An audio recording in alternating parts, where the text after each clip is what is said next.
Okay, so again, we're going to be spending about 8 hours together over the next few days.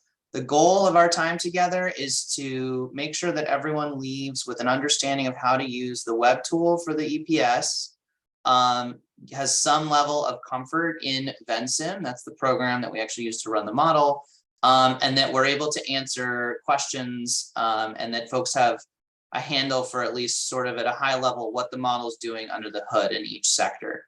And so our time together is going to be structured sort of along those lines. We're going to give a brief overview of what the tool is today, the web tool, make sure everyone can kind of run it in Vensim using Model Reader, and then talk about how you can start to do some more advanced things. And then over the next few days, we're going to start jumping into each sector and doing a walkthrough of what's happening under the hood, and hopefully have some time to do some actual just fun policy analysis so you get a handle for how to use the tool. So with that, I'm going to flip over here, and just one more time for folks who want it, there's a copy of the agenda there in the chat. Okay. Okay, so what is the Energy Policy Simulator? The EPS is designed to help decision makers understand the impacts of energy and environmental policies, to find the best way to meet climate, financial, and other goals, and to make policy decisions that are unbiased and data supported. It is completely open source. We've built it in a program called Vensim, and the model and all the code and underlying data is documented online.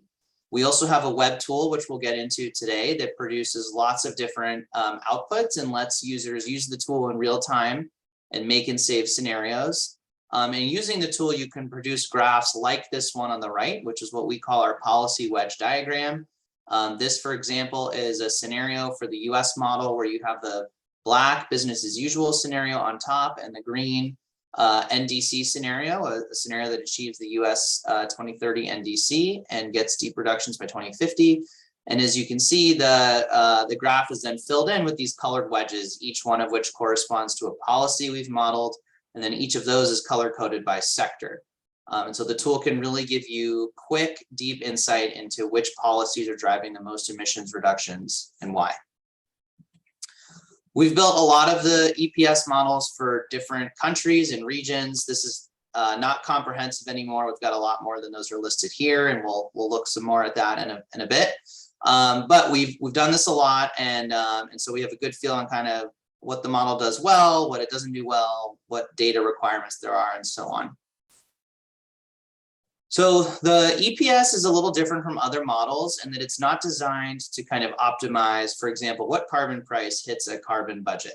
Instead, it's meant to help parse through many different policies that are out there and to allow users to set different policies and see their combined effects in real time, and to tease apart their effects on emissions and other key indicators in the model. That can be made more challenging by the fact that policies often interact non-linearly. So as an example, you might have a policy that adds wind power and on its own would reduce emissions by 1 unit, and then a policy that promotes electric vehicles that would reduce its emissions by 1 unit. And then when you enable both of those together, you actually get more than 2 units of emissions reductions because some of the incremental electricity for those EVs is now cleaner than it otherwise would have been.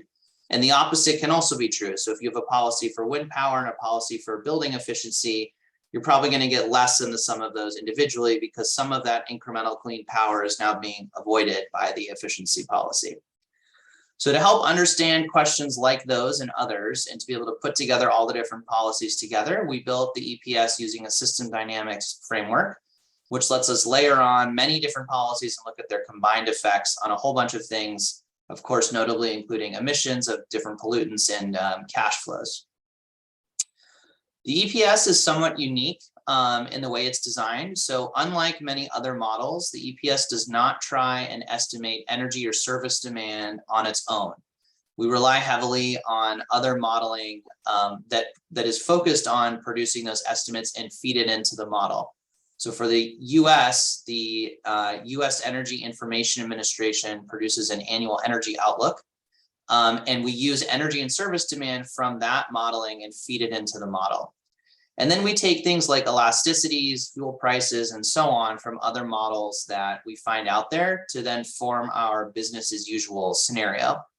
Now, the EPS does build and dispatch power plants within the model itself, and it does optimize the types of new vehicles that are purchased based on service demand, using things like the purchase price of cars, the fuel efficiency of cars, and so on. And we'll get into more detail on that once we do a deep dive. But it's different in that we built it to be able to rely on other available data sources to serve as kind of the underlying business as usual case. And we did that because a lot of the regions we work in already have that modeling.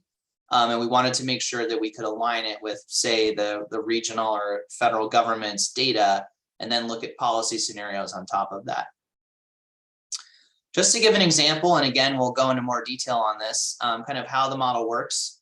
Here's an example transportation calculation flow. So we might start with annual travel demand from an external source. So that might be passenger miles or freight ton miles. And from there, we'll gather data on the average annual distance that a vehicle travels and the number of retiring vehicles from the fleet. And if we know all of those things, we can then estimate the number of new vehicles needed. Once we know the number of new vehicles needed, we then give the model things like vehicle prices and the operating costs of vehicles. And then the model will determine the types of new vehicles purchased through a form of optimization. Now, the EPS also has endogenous learning. So if you have a policy that causes more, for example, EVs to be purchased early on, that can drive down the price in later years and would feed back into this optimization in later years to increase the share of EV sales. Once we know the number and types of new vehicles purchased, we can combine that with fuel efficiency data to then figure out the efficiency of the new vehicles and then the total stock efficiency. And with the stock efficiency and things like annual distance traveled, we know the total fuel consumption, and we can combine that with emissions factors to get the vehicle emissions. And then we can start layering on policies. So for example, we could put on an EV subsidy. That would make new EVs cheaper, which would cause more of them to be purchased. That would also affect that endogenous learning by making the unsubsidized cost of EVs lower in later years. We could put on fuel economy standards, or sometimes we call these minimum efficiency standards that make, for example, gasoline cars more efficient. That would make new cars more efficient, so it would decrease their operating costs, which means we would get a little bit more increased purchase of those vehicles because they're cheaper to operate. And we know when vehicles are a little bit cheaper to run, people tend to drive them a little bit further. So that would increase the annual distance traveled and flow back through this. And then finally, we might add a policy like transportation demand management. Here I think of things like increased investment in public transit, or for example, parking and other related fees that discourage the use of private cars. That would affect annual travel demand by shifting some of the passenger miles from cars to other forms of either motorized or non-motorized transit, and then it would flow through the rest of the model. So this is a simplified example of what's going on behind the scenes. Now, the EPS is an economy-wide model. So we have the three main demand sectors: transportation, buildings, and industry. We also have agriculture, which is grouped with industry in this chart. And those industries have demands for fuels, including electricity. So we have an electricity sector in the model where power plants are built and dispatched.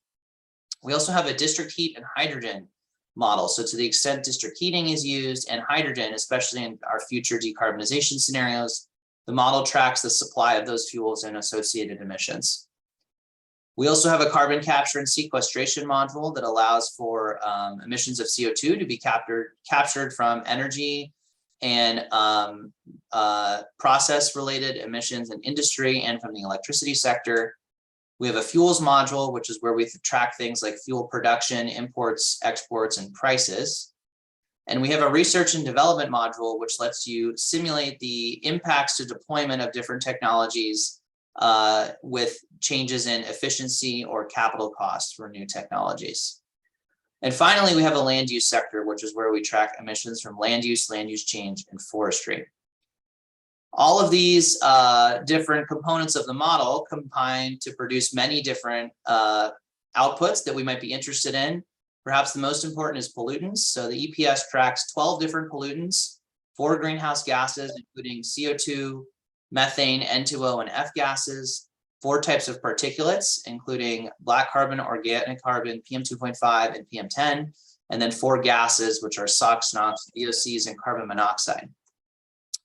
With the right data, provided the change in emissions of those different pollutants, we can also use the EPS to estimate changes in health outcomes, such as avoided premature mortality, asthma attacks, hospital visits, and so on.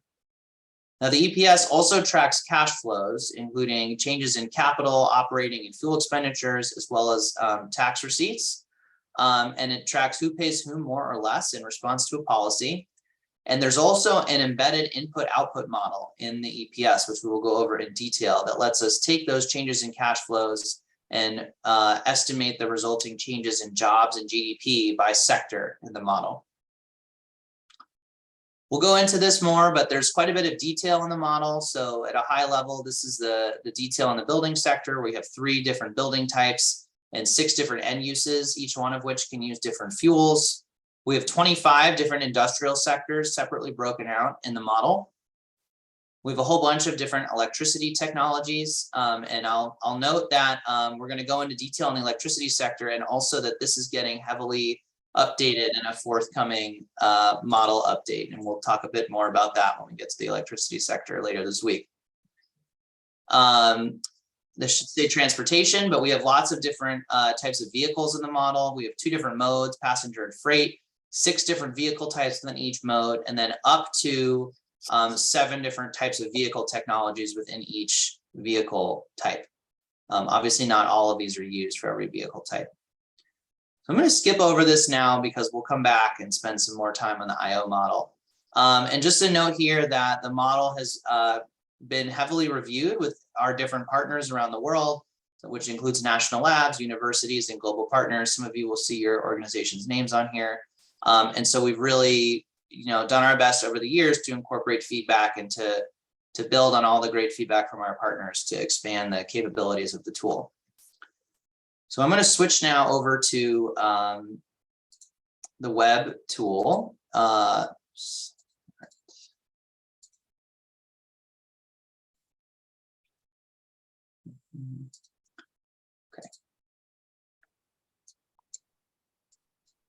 So you can access all of the models today at this website here. So https://energypolicy.solutions. And you can see all of the different models that we've built to date. That number I showed earlier was a little low. We're now up to 58% of global emissions, and we have a few more forthcoming models soon.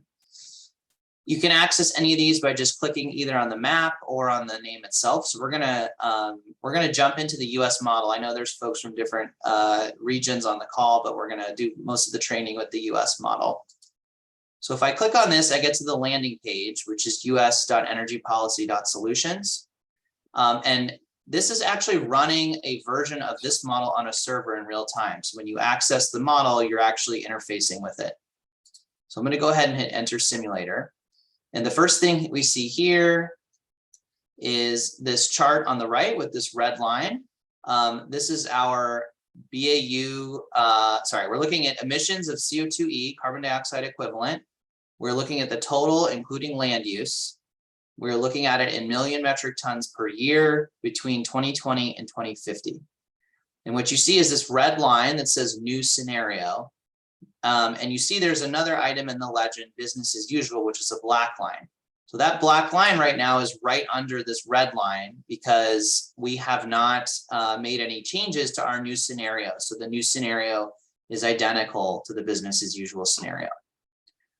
The web tool itself has something like 200 different outputs that you can visualize. So for example, maybe we want to look at emissions of CO2e by sector. I can go to the second tier menu now and go down by sector, and I can see the stack of the different sectoral emissions for the US model. And you see land sync here in the US is negative. And then we have industry, electricity, transportation, buildings, ag, water and waste, and so on. And if you are interested in looking at something else, for example, what does the electricity sector look like? You can access that too on the left here. There are also some graph types that don't become enabled until we have a policy scenario turned on. So we're going to do that next. Now, the main way you interact with the tool is over here. And this is where you start adding on different policies. Policies are organized by sector. So for example, if I expand transportation, that's where we would find things like an EV sales standard or an electric vehicle subsidy, fuel economy standard, low carbon fuel standard, and so on. Now I'm going to go down here to cross sector, and I'm going to turn on a cross sector carbon price so we can see the model in action. So once I get to the policy menu, I'm going to click on carbon price and it's going to pop open this pane. Now there's a few things to point out here. One is a slider bar. That's where we're going to actually set the policy. One is this customized implementation schedule link, and we'll come back to that. Down here, I have checkboxes, so I can actually set values for multiple sectors at once. And if you're curious to learn more about this policy or how it's being modeled, you can expand this Learn About This Policy menu. That gives you a description of what this policy is, some guidance for setting different values, and then links on how to design this policy well and how the model handles this policy. So for now, I'm going to turn on a $150 per ton carbon price. And so I'm going to click on the slider and drag it. And as soon as I let go, it's going to run in real time and show us the results. Oops, I put on 155. Let's go back to 150. The model's going to update, and there we go. So that's how quickly the model runs. And now it's showing us the impact of a $150 per ton carbon price through 2050. Now, by default, all the policies we select here are phased in linearly. And so that means that this is going to hit that $150 per ton in 2050. However, you can customize that for every policy in the model. And you can do that by clicking on this customized implementation schedule. So if I click on that, you're going to see this little graphic pop open, and you can see that we're at 0 in 2020, 0 in 2021, and then starting in 2022, we're phasing in through 2050. And so we're hitting 100% of that value in 2050. If I wanted to change that, let's say I want it to be 150 in 2030, you can just add the year, the number, you can hit the plus sign, and you'll see this updates. And when I hit OK, the model's going to rerun with the new policy schedule.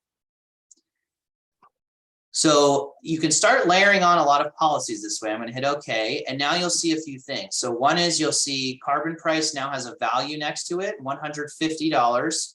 You'll also see it's recorded down here in the policy settings window. So now I have for each sector, the value, the unit, and this little clock. That little clock is here too. And the clock just means that we've customized how the model is implementing this policy away from the default. So you can start putting on a bunch of different policies and look at their combined effect in real time. And then some of those other graph types become available. So I'm actually going to flip over to one of the built-in scenarios we have. So there's a lot more here than you're going to see when you log in, because I'm in my account and I've got a lot of additional scenarios.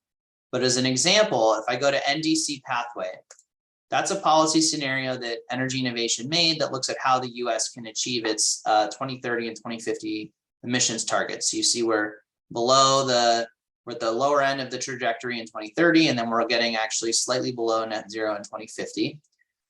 And down here, you can see it takes a lot of policies to do that. So this is now filled in with many different policies across the model that are being used to hit those emissions targets. And now there's a few other types of graphs that become available. The first one of those is this effects by policy wedge diagram. And so when I click on that, you'll see we have the same black and green lines we were just looking at, business as usual and NDC pathway. But now the area between those is filled in with these colored wedges like we were looking at in the presentation. And each one of these corresponds to one of the policies down here, and they're color-coded by sector. So we have in red, transportation, in aqua up here, we have buildings, yellow is power, blue is industry, green is land and ag, orange is hydrogen supply, and then gray is direct air capture. So you can see we're getting emissions across the economy in all the sectors, but there are a few policies that are driving some of the largest reductions. So for example, this dark red, that's an EV sales standard requiring 100% by 2035 for passenger cars, and then phasing in through 2045 for trucks. We have a building component electrification standard. This requires that after 2030, 100% of newly sold building equipment is electric. We have a mix of a clean electricity standard and emissions targets that require CCS in the power sector. Fuel switching in industry, so this says electrification and hydrogen. It's a mix of electrifying and shifting to green hydrogen in industry, and then a bunch of land policies. These are also available for each sector. So if you're curious what's going on in the transportation sector, you can click on that drop down, and now we can take a deep dive into that sector. Another type of graph that becomes available is the abatement cost curve. So for anyone here who's seen the McKinsey cost curves that show the technology costs and abatement at for different technologies, the idea here is similar, except that each box, instead of being a technology, is a policy. The height of the box tells us the cost per ton for each policy through 2050, and the width of the box tells us the average annual abatement of that policy through the model run. So you tend to find policies for electrification and efficiency on the left. For example, here's the EV sales standard, here's vehicle fuel efficiency standards, and then policies on the right are some of those more expensive ones, like electrifying or fuel switching to hydrogen for industry, direct air capture here, and then producing all that hydrogen from electrolysis on the right hand here. All these graphs, the wedge graphs and the marginal abatement cost curves, are dynamic. They're not fixed, so they're contingent on your policy settings. And if you change a policy setting, the graph will update in real time. A few other ones to point out here before we stop are some of these financial ones. So for example, if you are curious to see the costs and savings of your policy scenario, this is showing, for example, changes in capital and operating expenditures. So you can see that we have a big increase in capital spending, but a big decrease in fuel spending. And that's pretty consistent with a lot of the scenarios we see for decarbonization when we're switching away from fossil fuels and towards electrified technologies that rely heavily on clean electricity. We also have those jobs and GDP outcomes as part of the model. So here you can see change in jobs. We can break these out a lot of different ways. They're aggregated in the web tool, but if you want to drill down and get more detail, all of that's available in Vensim, and we'll walk through some of that. And then lastly, just to highlight that the health benefits are also now available because we have a policy scenario. So for example, we can see the avoided premature deaths from our policy scenario through 2050. But we can also see which policies are driving a majority of those reductions. And all of the other morbidity outcomes, things like avoided asthma attacks and hospital admissions, are also available here. When you're using the web tool, you can make an account. And if you do that, then you can create and save scenarios. And you can also compare multiple scenarios at once you start saving them. You can also share those scenarios, copy links or share them via email. And you can download any of the data that you see, as well as your policy settings, by hitting this download button, download graph data and policy settings.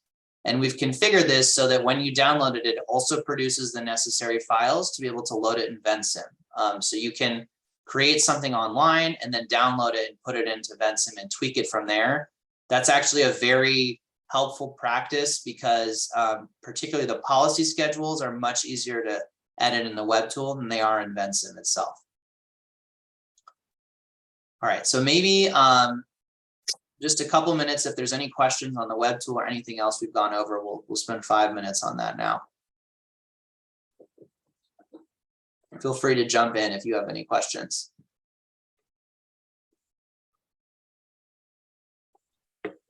Okay, I'm hearing none. So I'm gonna assume there's no questions. We have a question here. Hi, this is just have a quick question about the downloading part. So when we click the download button, do we get an Excel file of the raw data, or is just the graph? No, you get here, I'll show you. You get a zip file which has a few things. I guess you can't see this actually. So it has hang on just a sec.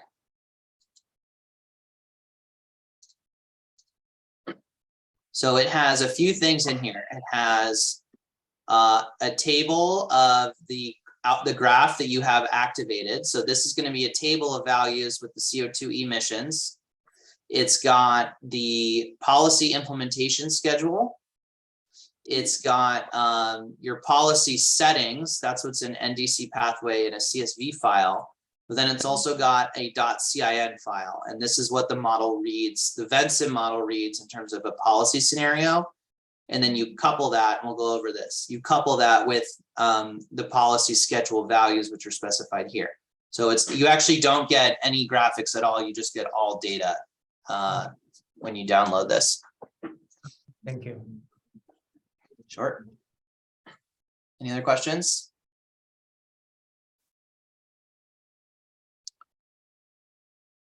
Okay.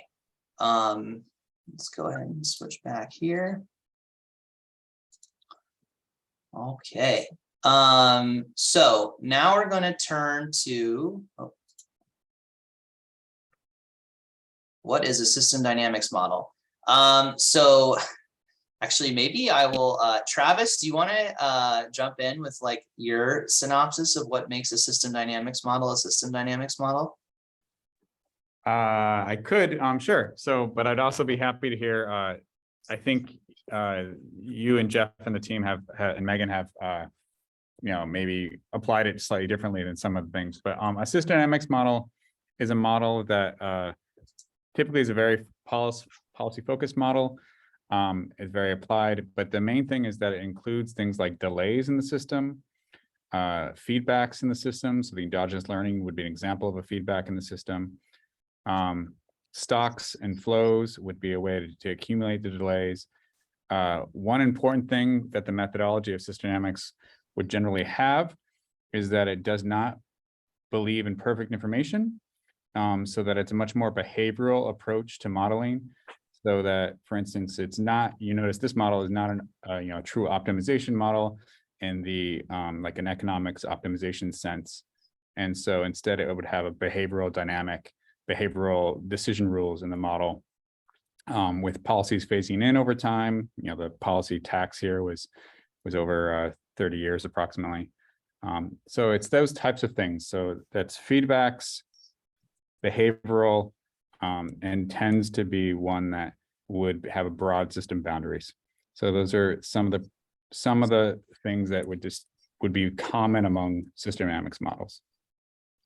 Yeah, I think that's a great description. And I think that just to drill down into one of those in particular that you had at the end there, I think what separates our model from probably most of the other energy and economy models is that it's, to Travis's point, it does not assume that we live in a perfectly functioning economy, and so it's not an equilibrium model, and so that is in part why we start with estimates of energy and service demand from other models, and then we modify that based on policy or behavioral decisions. There is some optimization in terms of technology deployment given different costs, but it's not a, it doesn't iteratively solve for the cost optimal solution. So it's an annual forward simulating model with a single geography, which differs it quite significantly from most of the other energy and environment models that are out there. Okay. So coming back to the group here, let me see, there's one more. Is that the same question or another question? Okay. So next, just want to make sure that everyone is able to install, or hopefully already has, Vensim Model Reader or Vensim DSS, and then to look at the model folder and talk about what's in it. And so I don't know if anyone does not have Vensim Model Reader or DSS installed. Can you somehow indicate that to the group? Either put it in the chat, or actually maybe just put in the chat if you don't have it installed or haven't been able to.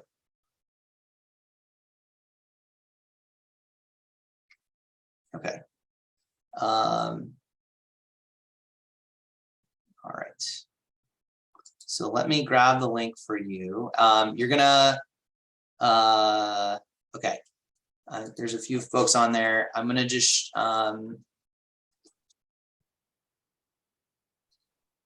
you're gonna want it for what we're doing, if you can get it. I know sometimes folks have trouble with IT getting it installed, but it is pretty important for all the stuff we're gonna do. So if you just Google Vensim Model Reader, you'll get to this page. And then you go to download the model reader at the download software page, which will take you here. Now, the most important thing when you get here is you don't want Vensim PLE, which is what Ventana will default to setting.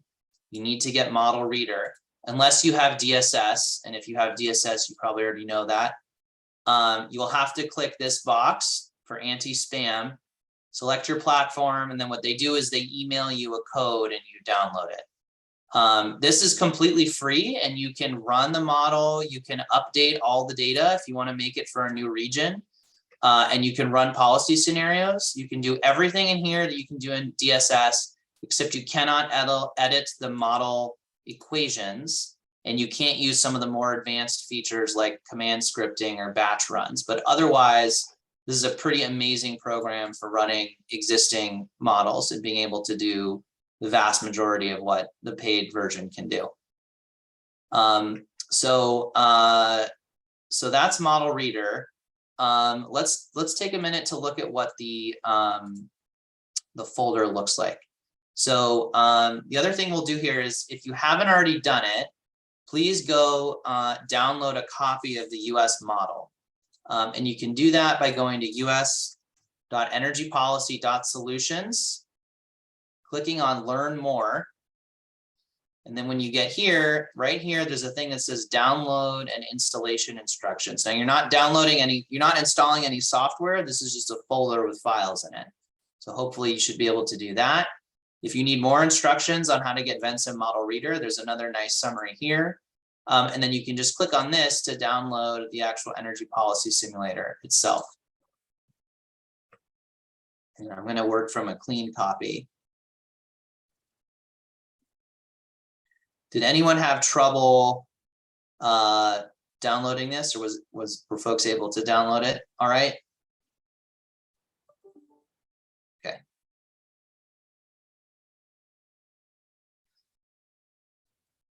Give this another minute to finish. So when we open this up, it's going to be a folder, and I'm going to unzip it. When you're running Vensim, you need to have it unzipped in its own folder, or it won't be able to access all of the input files. Now, the way Vensim works, and we'll go through this in more detail, but it has a model file, and the model file pulls from comma separated value files that are stored in an input data folder. And from there, the model will run, and then you can start turning on policy settings. So what we're going to see when we open this is a folder structure that reflects kind of the model, then all the different files that the model relies on just for operating, and then all of the data for the model itself is stored in an input data folder.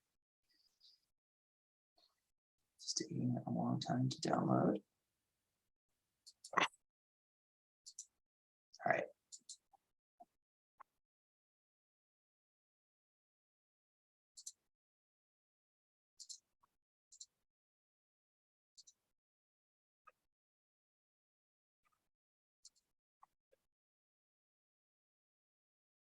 All right, well, this, for some reason, this is hung up on my computer, so I'm going to use, okay.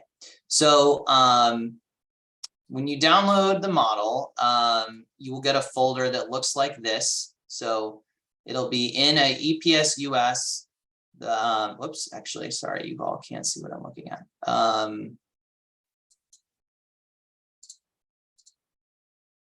right, this is working.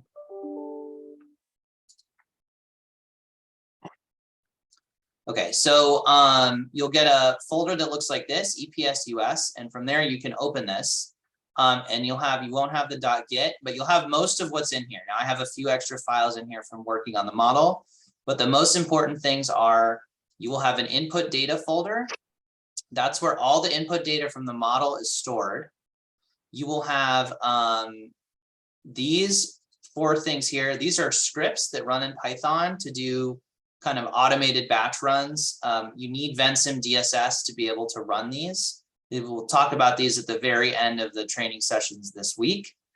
You'll have a few other things like a BAU lever settings file, which specifies a few important things that go into the web tool. You'll have eps.mdl and eps.vpmx.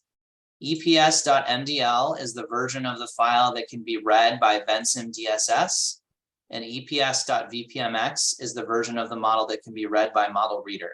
So if you're using Model Reader, you need to open the .vpmx version.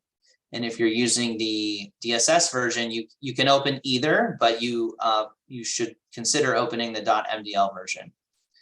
And then there's a few other things you'll have. There's a graph definitions file. So all of the graphs that we'll see in the tool are defined in this graph definitions file. There's a license that we have related to the Creative Commons license we use. There's some documentation. This is for the US model, but if you're curious on our NDC scenario, that's there. There's a README on how to use the model. Any scenarios that come preloaded in the tool, like the NDC scenario, is also in here. And then there's a few other things like a calibration file we try to include to show how the model for each region compares to other models. We may include some documentation on policies, settings, and assumptions used. And then there's a web app data file. This file is used to specify things in the web tool, like all the different graphs, the policy names, targets that are on the graphs, and so on. This is really used by us when we deploy a new model to specify all of the features. So, okay, just for a minute to jump in here, if I go into input data, this is where all the input data for the model is stored. And it's organized by sector. So you'll see BLDGS, that's buildings, ELEC, elect, that's electricity, industry, land, and so on. There's also a few things, and we're gonna go into this more later, but there's an acronym key. This actually has kind of like an index to all of the different files and folders that are included in here, and is very helpful for excuse me, parsing which files are necessary to update for new regions, what they mean, and so on. There's also a CSV export tool. So one thing we've added is if you go through and update a lot of the data in Excel files for the model, you can actually use this tool to do an automated export of the necessary files that the model will then read in when it runs. And just to show one example here, this is what the folder structure looks like. So if you go into a sector, you then have all of these different acronyms. Those are defined in that acronym key, but they're all the different variables that are used in the building sector.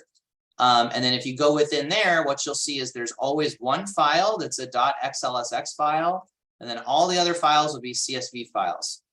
Vensim reads in these CSV files at runtime. It does not read the XLSX file. So the Excel file is where we do all of the calculations and we prep the data for the CSV files, and then we export all of those, and the model reads these in with these names. Just to show quickly what one of these looks like, and then I think we'll take a short break.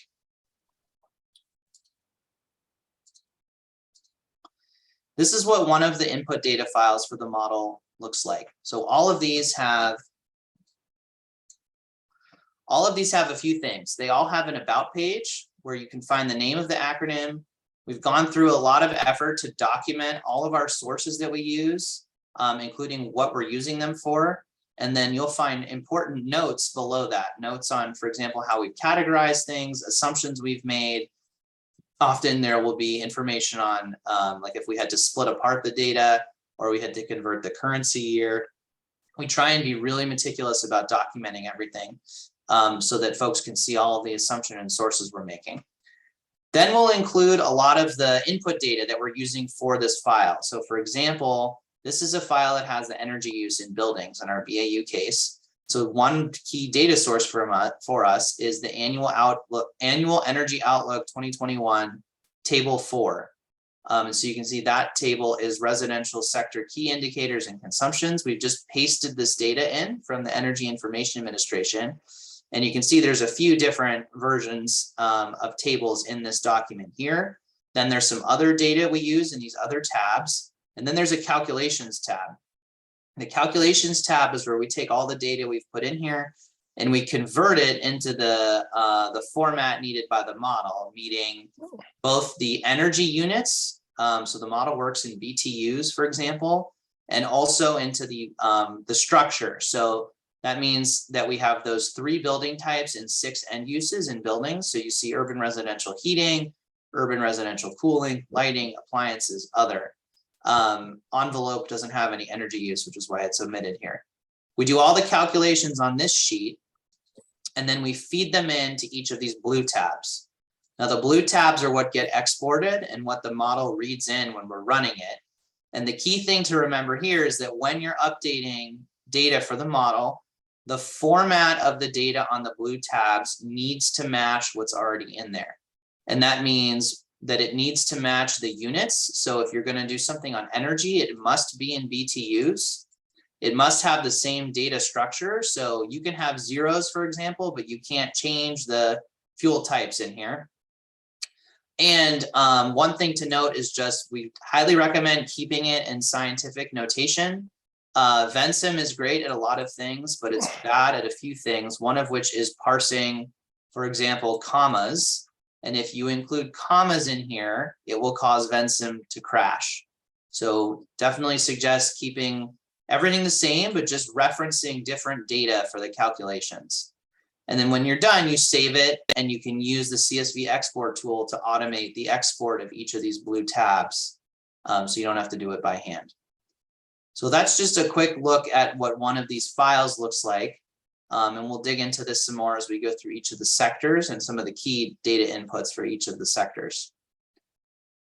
So I think we're a few minutes ahead of schedule. I see there's one more question. Are the years hard-coded elsewhere? Can we change the year time series? Good question. So the model can be configured to run to 2100 at the latest. And you do that, let me share my screen again. You can do that by changing a file in the input data folder. So in, which one is it? I think it's control settings. It is not. It's policy settings. There's Thank policy you. schedule. In policy schedule, there's 3 folders, but one of this is IT is initial time. So that's the first year, and FT is final time. And you can see that right now, this is a preview over here, but it's showing that the final time is configured to 2050. You can change that all the way to 2100 or anything in between the start year and 2100 if you want. The thing to note is that if you do that, you have to make sure that every single time series file that you're using has data all the way through, and the policy schedules have to be updated, which can be done in an automated way, sort of, such that they run through whatever final time you have. So Marcus, in short, yes, you can configure the model to run however long you want. You just have to make sure that you update all of the necessary data files to contain data through the final year.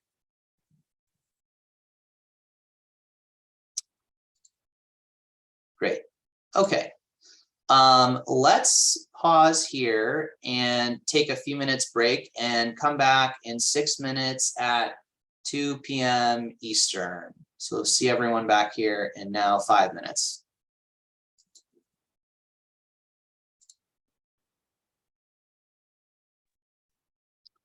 Okay, hopefully everyone's back, so welcome back. Next up, we're actually going to start jumping into the model and jumping around and seeing how it all works. So I'm going to share my screen here. Now, I think the best way for folks to do this is to try and follow along in your own version of the tool if you can. So go ahead and oh, and just a reminder that if you have questions, feel free to put them in the chat, and Megan's also on, and we'll try and answer them in real time if I don't see them. If you have Vensim Model Reader or DSS installed, go ahead and open up a copy of the US model if you have it, and you can follow along as we go here. So the first thing I will just point out is that for many of you who are opening it for the first time, it probably does not look like this. Vensim pushed out like a swanky new user interface. I'm going to continue to use the old user interface, and I'm going to suggest you do that here. You can always switch back. It's pretty easy. Just find some of the things a little more challenging to find in the new one. And so the way you do that is, okay, in here, actually, I think they updated it. I believe that in tools, someone can correct me if this is wrong. You can, oh, that's not right. So hold on. Let me close that and reopen it.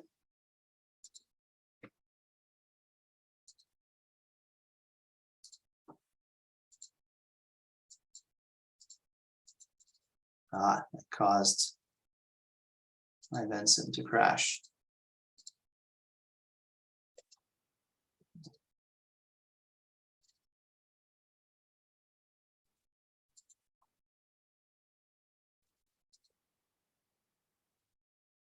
Oh, no, that did work. Okay, so that was right. So you want to go to tools and switch back to new sketch. And then you're going to have to, or switch back to old sketch. For folks who have the new version, switch back to old sketch. Then you're going to have to close Vensim and reopen it.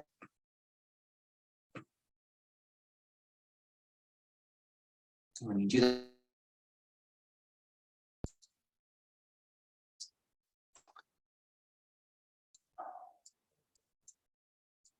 okay, so first, perhaps the most important thing that took me 2 years to learn, which I hope to pass on to everyone, is that to navigate around the screen, you right click and then you can drag and move around the screen.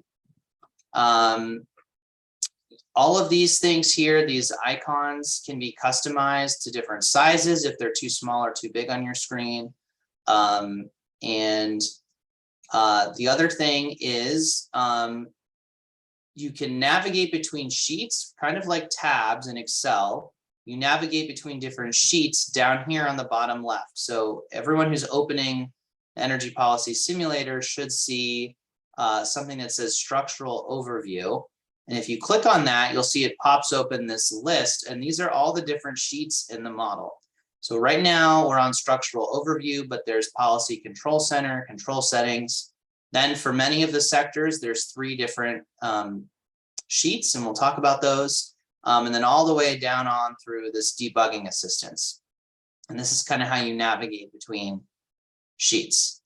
The model is loosely organized by sector, kind of like we were talking about. So you can see here's the transportation sector, electricity, buildings, and industry. Now, the way the model is structured, there's a BAU sheet for each sector. So this is where the BAU emissions and all the other things for the transportation sector are calculated as an example. There's a main sheet. That's where all the policy outcomes are calculated. It's very similar to BAU, but it adds in all the policy components. And then there's a cash flow page, which tracks changes in spending and all those other cash flow outcomes between the main and BAU page. So we've got that for transportation, electricity, buildings, and industry. And then we have a few of kind of one-off pages for different sectors where oftentimes main and BAU and cash flow are all handled on the same page. So that includes district heating, hydrogen supply, land use, carbon capture and sequestration, geoengineering, which to date is really just direct air capture, fuels, endogenous learning. This is where all of the estimates of changes in future costs based on deployment are handled. Cross-sector totals. This is useful for where things that are totals across sector, for example, all the electricity demand across the sectors is summed. There's an input-output model sheet. This is where the entirety of that embedded model is housed. Macroeconomic feedbacks. Then there's a page where we track cost outputs, things like changes in capital or operating expenditures. There's some additional outputs that are just of interest or for debugging. Then there's a page called Web Application Support Variables. And this is actually where all of the output variables that are shown in the web tool are calculated. So this page actually houses the vast majority of the most interesting outputs of the model. And then lastly, there's a debugging assistance, which is for us when we're working on development of the tool and making sure there's no errors and that everything sums up the way it should. I'm just going to show an example of a page to show you kind of what things look like. So for example, here is the electricity main page. Now I'm going to zoom out, which you can do using control and arrows or mouse wheel. And you can see that there's a lot going on in the electricity sector at a very high level. Generally speaking, the model tends to flow from left to right and top to bottom in terms of calculation flow.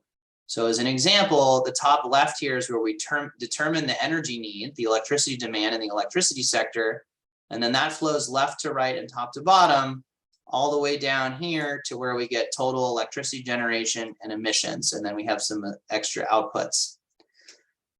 Everything that is listed here with text is a variable in the model. So these are all different variables, and Vensim uses this nice user interface where you can see all of the inputs that flow to a variable. So for example, imported electricity is calculated based on BAU imported electricity, and then a policy lever, which is the percent change in electricity imports this year.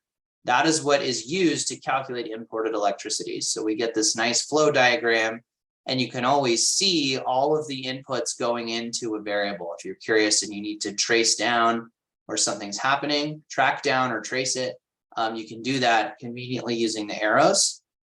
There's a few other ways you can do that. So if you want to know all of the inputs to a variable, you can click on the variable and you can hit this causes tree, and that will pop open a little diagram that shows you all of the things that are being used to calculate that variable, including some of the upstream data sources. Likewise, you can do a uses tree. So if you want to know everywhere where imported electricity is used, you can click on the uses tree, and that will show you everywhere in the model that variable is used. If you're curious what the actual formula looks like, if you have Vensim DSS, you'll see this equations button that you can click on, but everyone has this document button. And if I click on document, it now shows us the formula that's being used as well as the units. So imported electricity by electricity source equals BAU imported electricity by electricity source times 1 plus the percent change in electricity imports this year by source, and that is all in megawatt hour units. The things inside of brackets are what are called subscripts in Vensim. They are array variables. So Vensim does a really great job at handling multi-dimensional variables and multiple arrays, and we'll go into that in some more detail. But this is just saying this is the formula and calculation for all of these things by electricity source, and so it's doing this set of calculations for each one of those items in that array. The color coding actually has some meaning, so let's come and look at that for a minute. So everything in the model is color coded to try and formatted to try and provide some clarity on what it's being used for. So anything that is a blue box, that is a policy input lever that's intended to be set by the model user. Now you set policies on the policy control center page, and we'll come back here in a bit. And then those are carried through in the model, and you'll see them in blue boxes. And that means it's a user determined policy input. Purple and pink are input data. Purple just means that it's a time series value. So at least it has the ability and the input data to be changed in every year.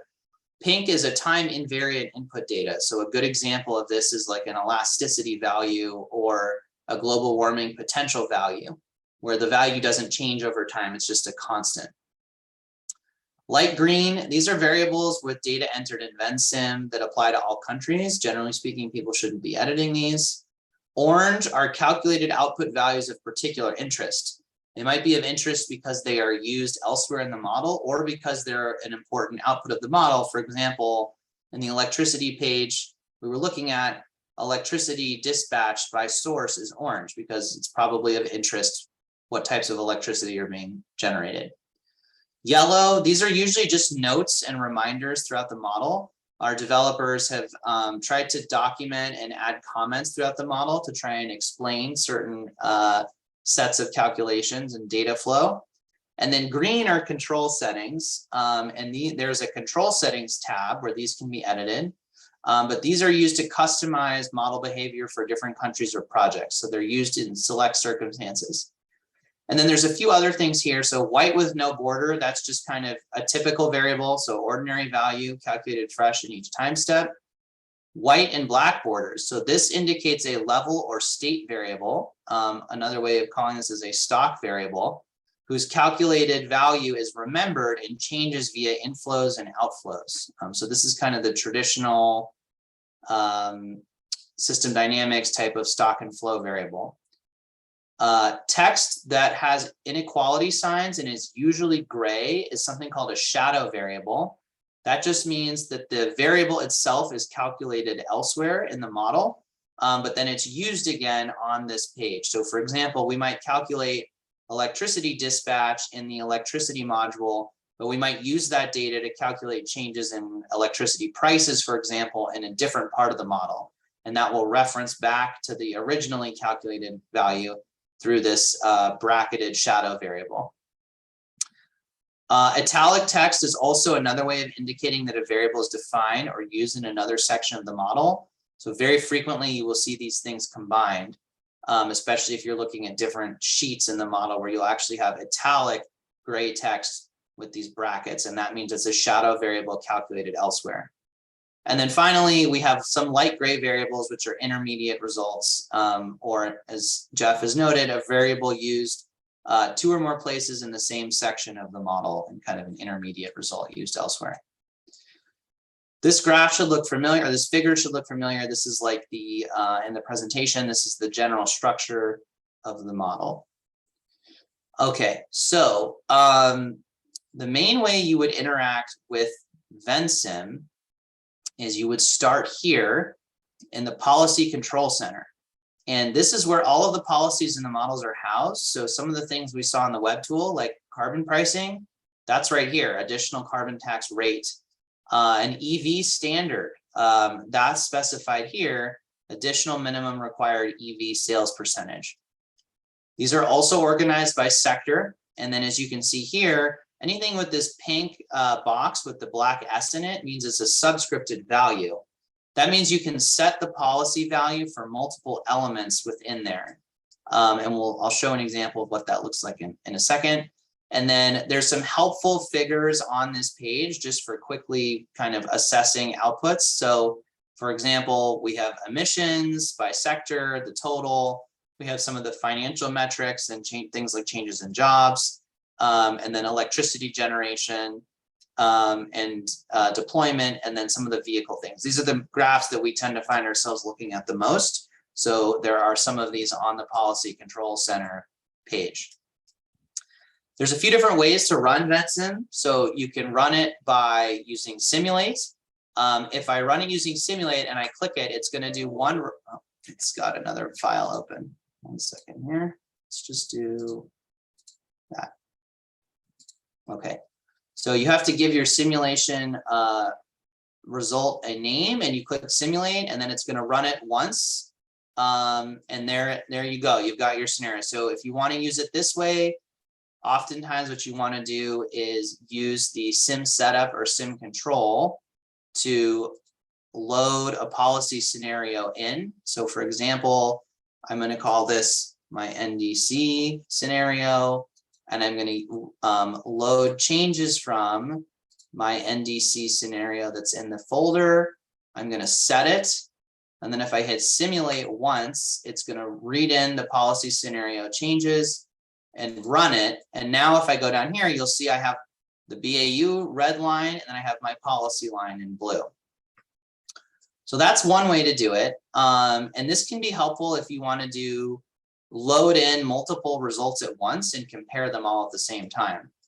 But the way we most typically use it is through Synthesim, which kind of runs the model and leaves it running in real time, and then you can make changes. So I'm gonna just update what I did. I'm gonna turn this back to no settings. And I'm gonna delete that and set it. So it's gonna run the BAU when I do that. And now I'm gonna click Synthesim. And when I do that, now you see it's running again. Why is it doing this? And this is why, okay. Come back to that in a minute. Okay, now when I hit Synthesim, you see that all, now I've reset, I've got everything zeroed out, and now I have all of these sliders for all of the different policy settings. And these are where I can set the policy settings in real time. So maybe I want to crank up the renewable portfolio standard. This is also a clean electricity standard to 1, and I can slide that in real time and see the impact of what's happening in the model. Now remember that in the web tool, we were able to customize the policy schedules as we were creating scenarios. When you use Vensim, you have to actually customize the policy schedule first. It then gets read in as a policy, as a file, and then you have to select the policy schedule selector that you want to use here. And so we have a few different preloaded ones in there. But you can start turning on a bunch of policies and see their impact in real time.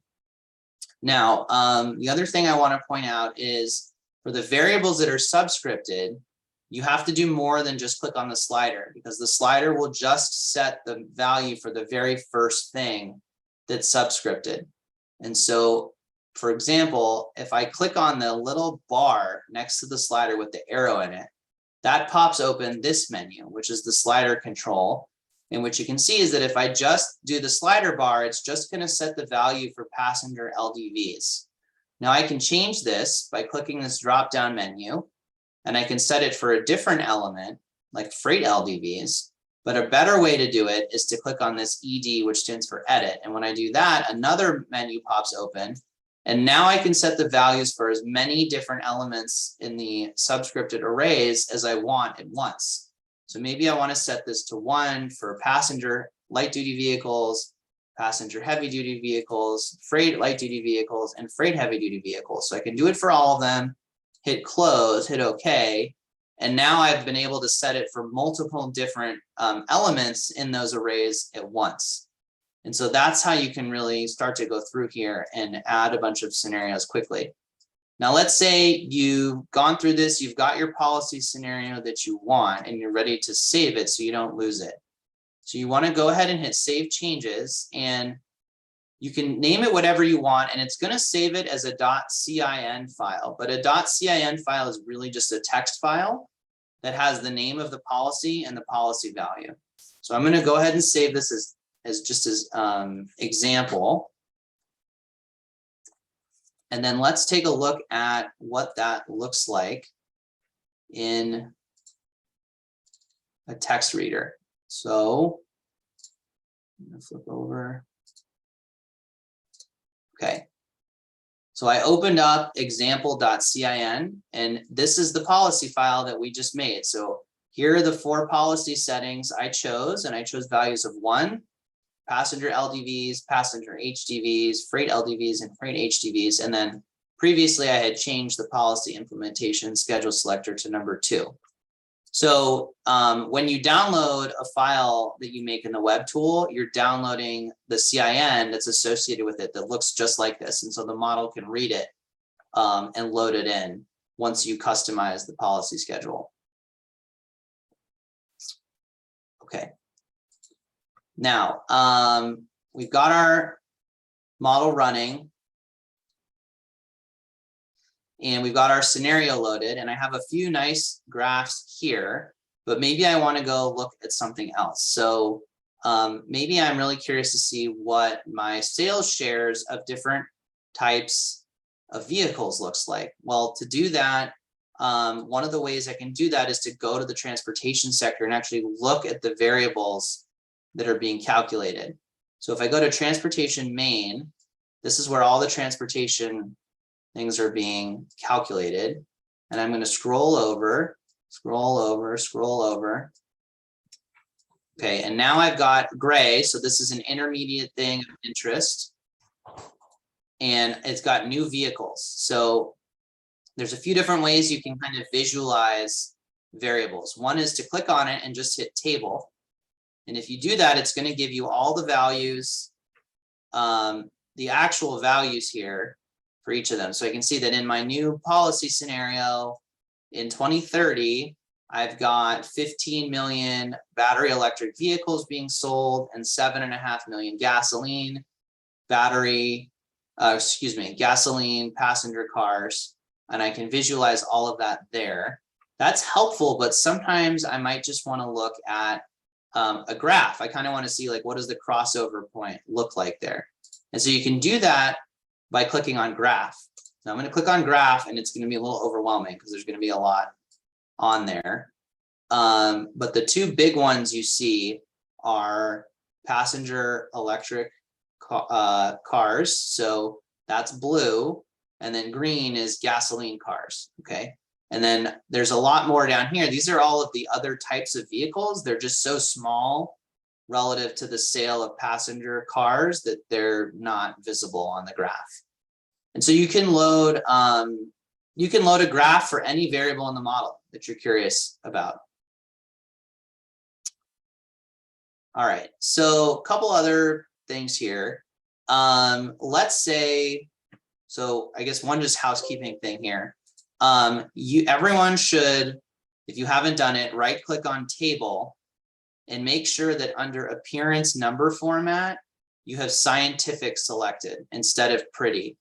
And the reason to do that is because if we want to export these tables, which is another nice thing we can do, and you load in 10M into Excel, for example, Excel does not know what the heck 10M is, but it does know what 1e to the 6th is.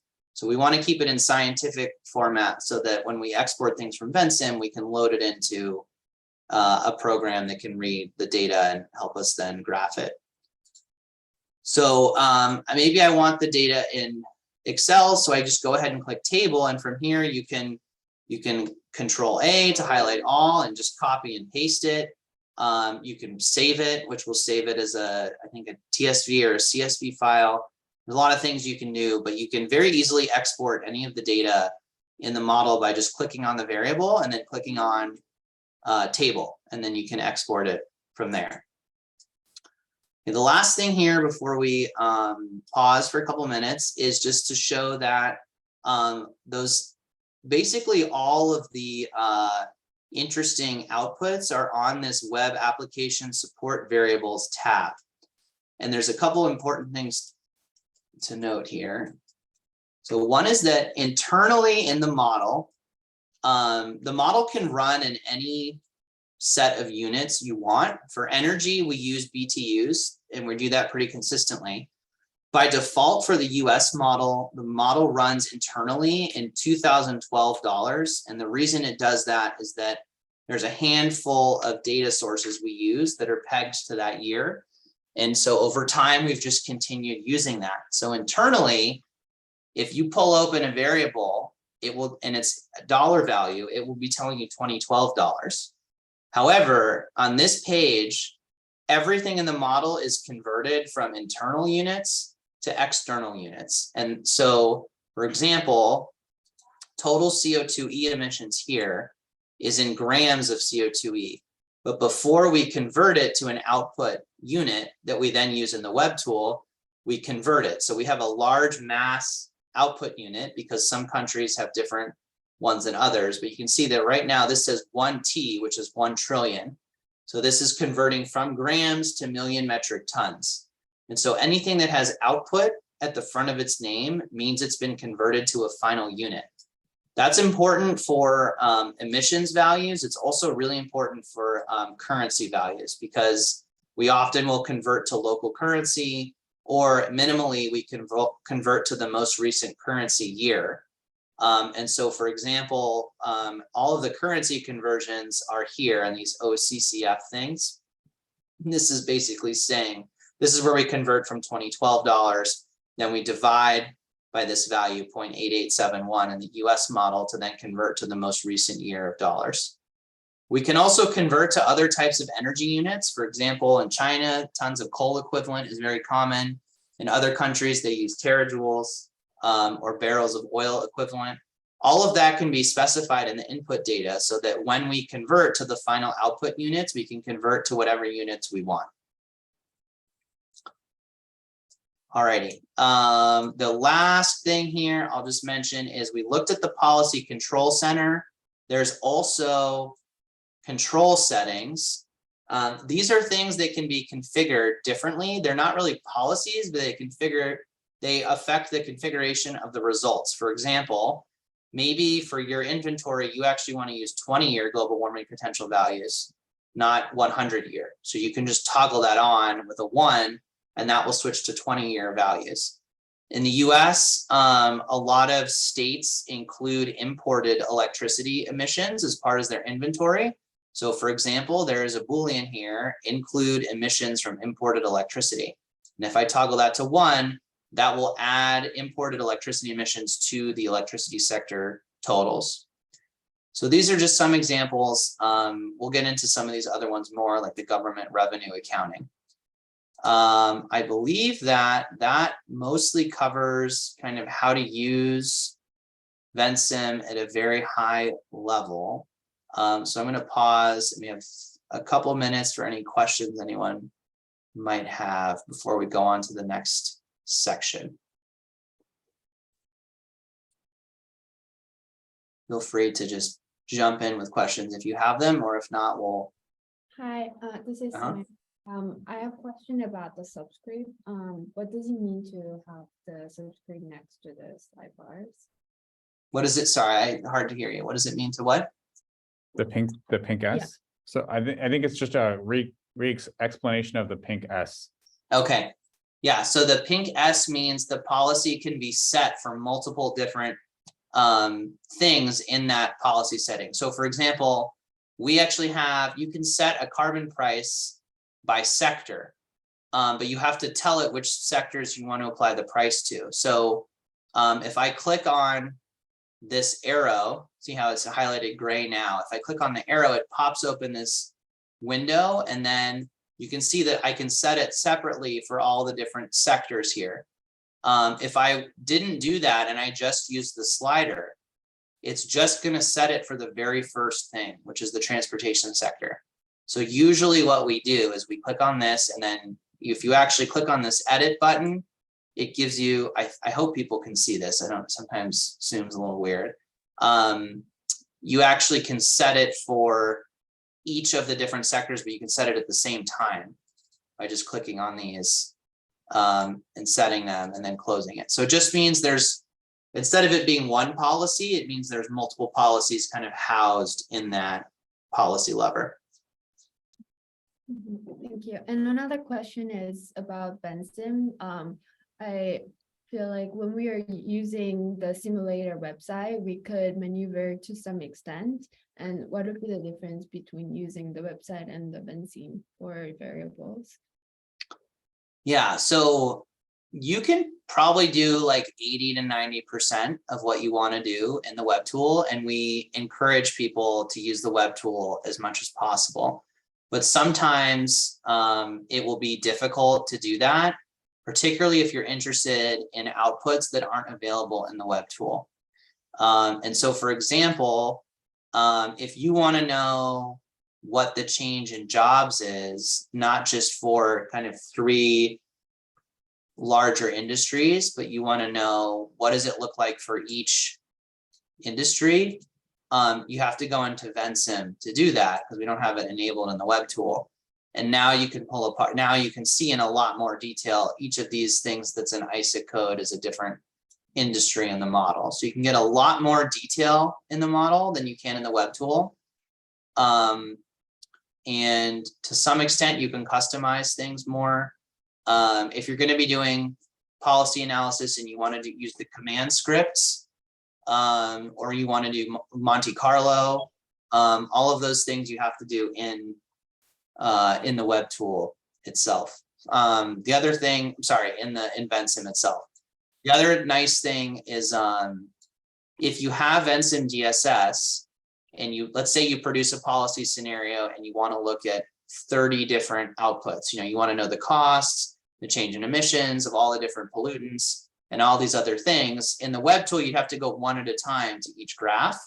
If you have Vensim DSS, you can run a command script where you basically tell it, look at this scenario and put out these 30 results into an Excel file. So there's a lot of advantages to doing that. And then of course, if you need to customize anything, you have to do that in Vensim as well. Thank you. Since I'm unmiked already, I have a question. Just as if you go to any of the model views, you mentioned it kind of goes from top left to lower right in flow. So any of the sector views. Yeah. And what I'm curious about is, I guess, you know, when there was the question around like, what is a system dynamics model? I mentioned feedbacks, and I don't see just visually a system dynamics model's diagram would have a lot more curves and loops. And I'm curious, yeah, what Energy Innovation's approach would be on that. Yeah. So a lot of times, it's a good question. A lot of times the thing that's being fed back is calculated on a separate page. And so as an example, we have each of our sectors that then gets aggregated and fed into an input-output model. And then the results of the input-output model are then fed back in the following time step. So one example of that is these green variables. These are macroeconomic feedback loops that are pulling shadow variables, so things calculated elsewhere, back into this sector. So in some instances, it's formatted this way, especially where it's on other pages. In other instances, you do see, I'm trying to think of a good example of those. You do see some of the curves and loops feeding back into the same sector. But a lot of times the feedbacks, there's a time delay and they're calculated elsewhere and then fed back in through kind of a straight line because it's referencing a different page, different sheet rather.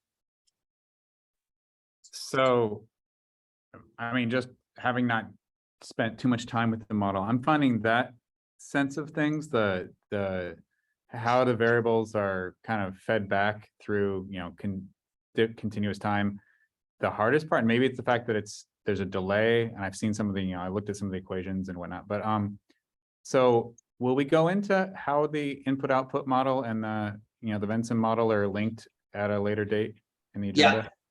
Yeah, we have a whole session on the input-output model and then the macroeconomic feedbacks. Okay, and do you think that's going to clarify this a little bit more then? It sounds like it might, but I just... Yeah, I think it will. I mean, the main thing is that because it's, I mean, in most instances, there's a 1-year delay. And so it's not, there'll be like a fixed delay variable, and then, but it will be calculated elsewhere. So, you know, for example, if we look at fuel prices, we adjust fuel prices, particularly for the change in the power sector composition, and that's done here. And so you see, here's an example where there's a change in fuel supplier expenditures per unit fuel produced, then it's delayed. Then the green here indicates that it's a feedback. And then that's used to calculate the change in baseline energy costs. So most of the time, that's the kind of the structure you're going to see. Okay, and then I know we're getting a little in the weeds probably but why do you use the delay as opposed to just, you know, Vensim's natural using the previous value? I mean, Vensim, I mean, like I noticed this model uses a lot of fixed delays.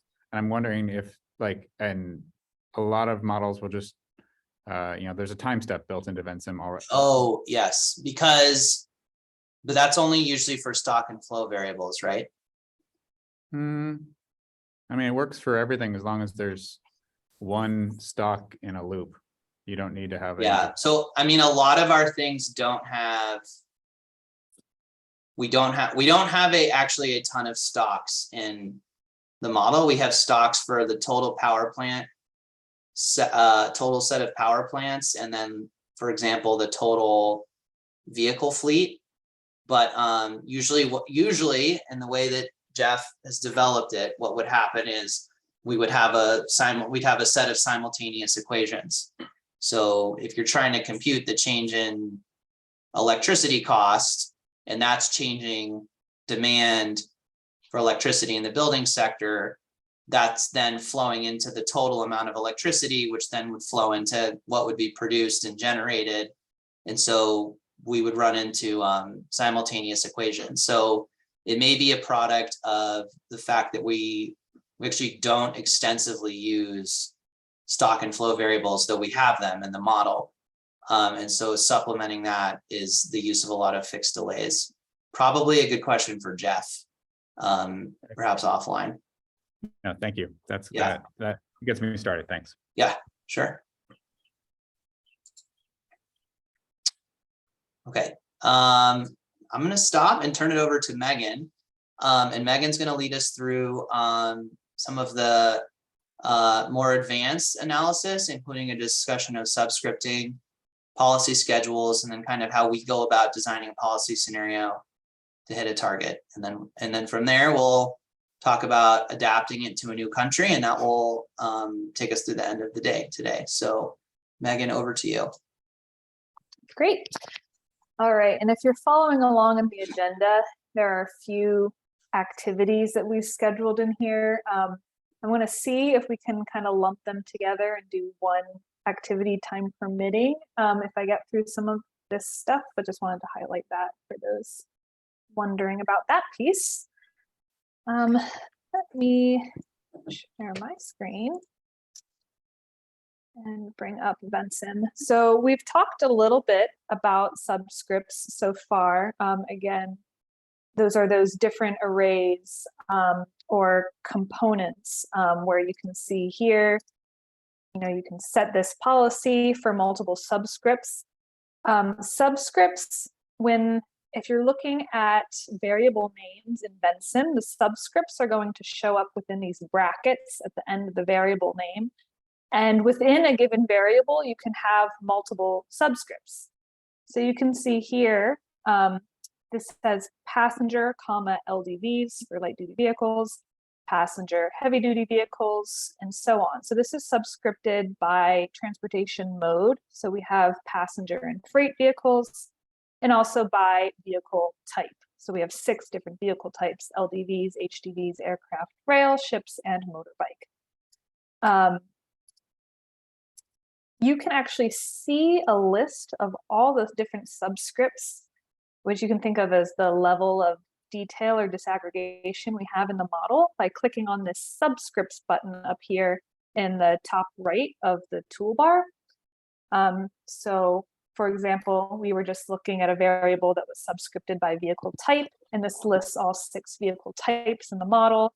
You can see we have our 12 different pollutants. We have things like power plant type and so on, all listed in the subscript pane.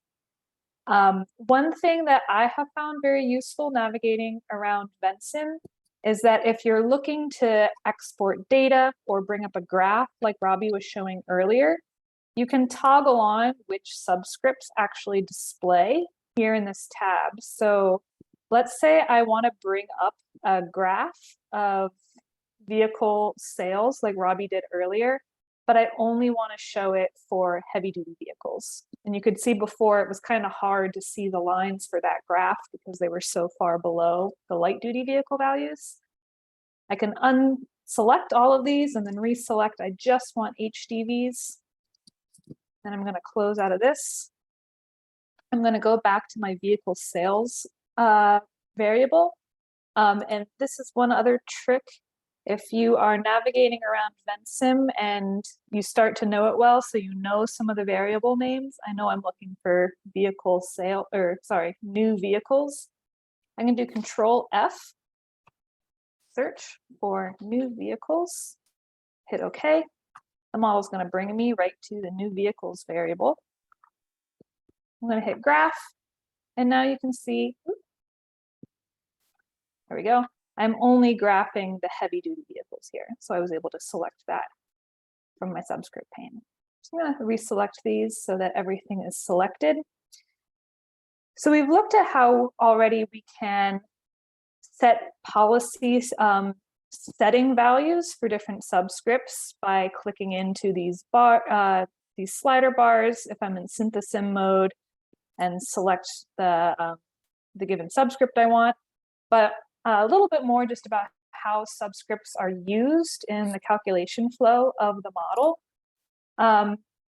So one thing is just to track variables across different levels of detail.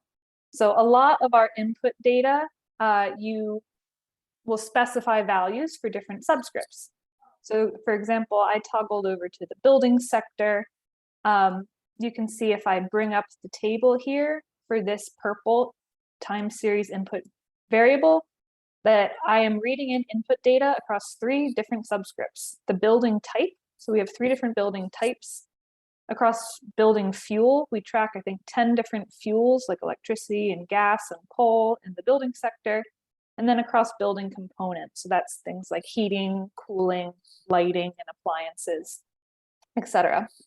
And so as we go through this calculation flow and we are altering these different variables due to policies, so example, I can set an efficiency standard for different types of building end uses. I can set efficiency standing for heating equipment, or I can set it for cooling equipment, etc. And so this is going to be computing the new values for building components energy use by all of these subscripts. So it's a nice way to keep track of all the various levels of detail. We also might, in some cases, be transferring quantities across subscripts. So what do I mean by that? I'm going to load in an NDC scenario just so we have a policy scenario enabled to look at some values. This scenario includes a policy called mode shifting, which is shifting people out of passenger cars and into public transit, for example. So that policy setting was set here. This is a blue policy setting input data, blue policy setting being read into the calculation flow. And you can see this is feeding into variables. Cargo distance increases due to mode shifting and reductions due to mode shifting. So you can see here, if I click in, there are reductions in transport of passenger light duty vehicles and of freight heavy duty vehicles. And we're shifting that into, for passenger vehicles, we're shifting people out of cars and into buses and into passenger rail. And for heavy duty vehicles, we're actually getting rid of that quantity. We're saying this is due to better freight logistics. And those subscripts that they're being shifted into are set again by input data. So that's an example where we're shifting things across different subscripts. One other example here in the transportation page as well as where we might use subscripts is when we are looking at deployment of new vehicles. And a similar thing is going to happen in the electricity sector. We'll go into more detail about this kind of thing when we look at the sector specific walkthroughs starting tomorrow. But this is where we're doing deployment of new vehicles based on cost. Actually, yes, it is here. We're looking at things like the cost of different vehicles and the number of new vehicles demanded in every year. And this is optimizing based on cost. So you can see here we have new vehicles demanded for each kind of vehicle. So we have this many passenger light duty vehicles demanded each year. This is where an optimization algorithm is taking place, where we're looking at which vehicles are most cost effective to deploy we're going to allocate them to the different buckets of vehicle technologies based on cost. So now we saw before we had kind of a lump demand for passenger vehicles. And here we've split it out into our 7 different vehicle technologies based on cost. So we have some going to battery electric vehicles, others going to gasoline vehicles.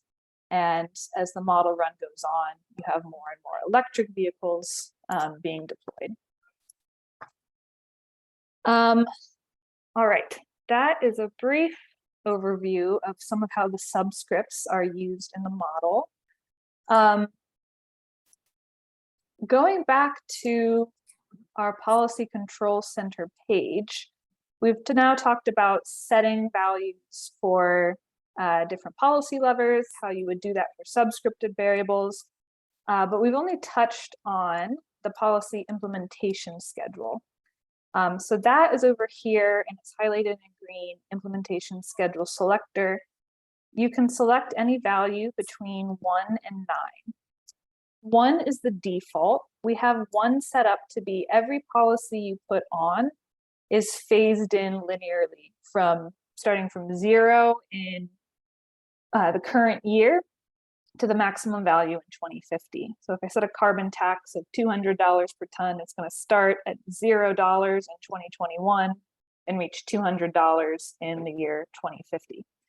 But I can set up to 8 other alternate implementations, policy implementation files that we can then read into the model. So this is important to show you where you set up these files.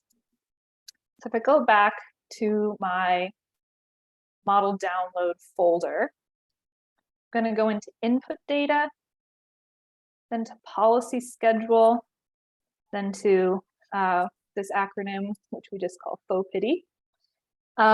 And in the current US version of the model, we are controlling the policy implementation schedules through a Python file. So this is why we noted in the notes, it's useful to set up Python and a good text editor if you're going to be using these types of features. I know not everyone might have this set up today, but follow along if you can. I'm going to open this Python script in my text editor here. I'm using Notepad++. And you're going to see a pretty massive file in here, but it's pretty easy to navigate once you understand what's going on inside. You will see entries for each policy option in the model, including all the subscripts of the model. So you can see for transportation fuel economy standards, we have entries for every subscript, including vehicle type, or vehicle mode and vehicle type.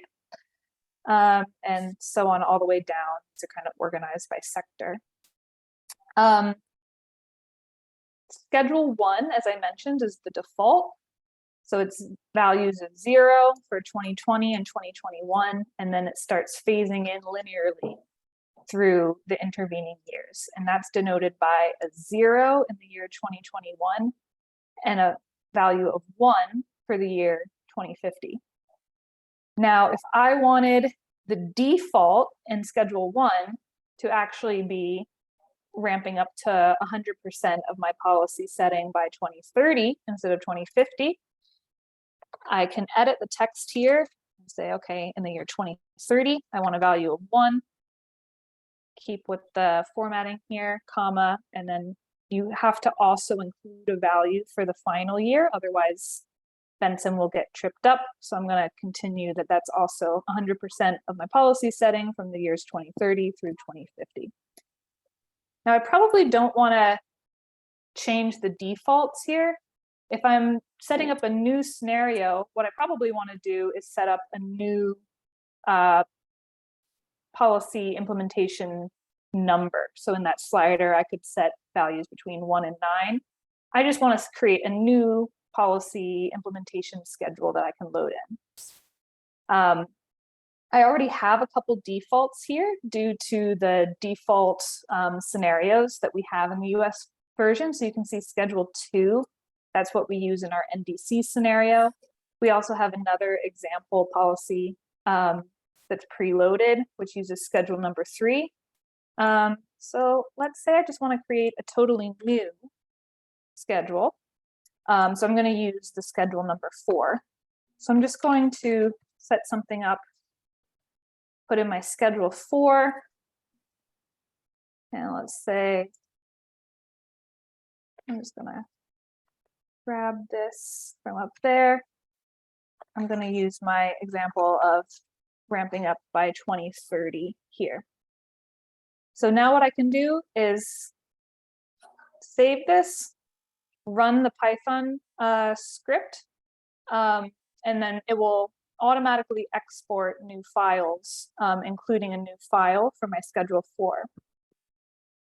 What this is going to do by default is it's going to use the values for schedule 1 for anything except where I've explicitly told it, this is what I want my schedule 4 value to be. So in this scenario, it's going to use the default values for all policies except subsidy for passenger LDVs, in which case it's going to use this value.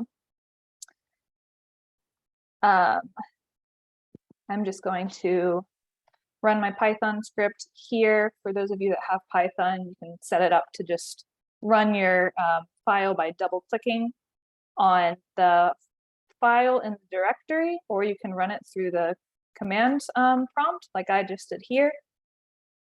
You can see I ran this and it's got this timestamp, so it just re-exported all of these different FOPIDI files. FOPIDI 4 is the one that I changed. And now if I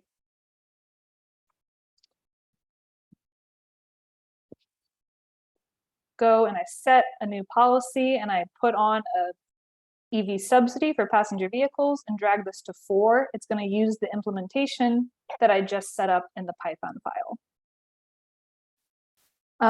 Just to note, not all versions of the energy policy simulator for different regions are on the latest model platform. So what I just showed you is for the US, which uses this Python configuration. Some older versions of the model that are from a few model versions back actually use Excel files instead of Python files that use the same concept, just a little bit different configuration. Just thought I'd point that out for anyone working with older models. So for example, I'm just going to my India folder, which is still on an older model platform. Same thing going into input data, FOPIDI. Here you can see I've got Excel files instead of a Python script. So if I click into one of these, there's just a slightly different way of setting up your data. You would go to the Set Schedules Here tab, and again, you see these pairs of values for all the different policy options. So let's go back to transportation EV subsidy for passenger EVs. That's what I just customized before. I would just in here put my 2030, 2050, 1, and then I would re-export these blue tabs using that CSV exporter tool or just manually, and that would redo the policy implementation settings for this file. If I wanted to create a new version, so I wanted to create a totally new schedule, schedule 4, I could just copy one of these files, change the name, and input my settings there. So that is how you deal with policy implementation schedules and then actually read them in. I'm going to pause there because this is something that sometimes can be a bit tricky and people can have questions about. So are there specific questions about FOPIDI and implementation schedule setting that people have right now?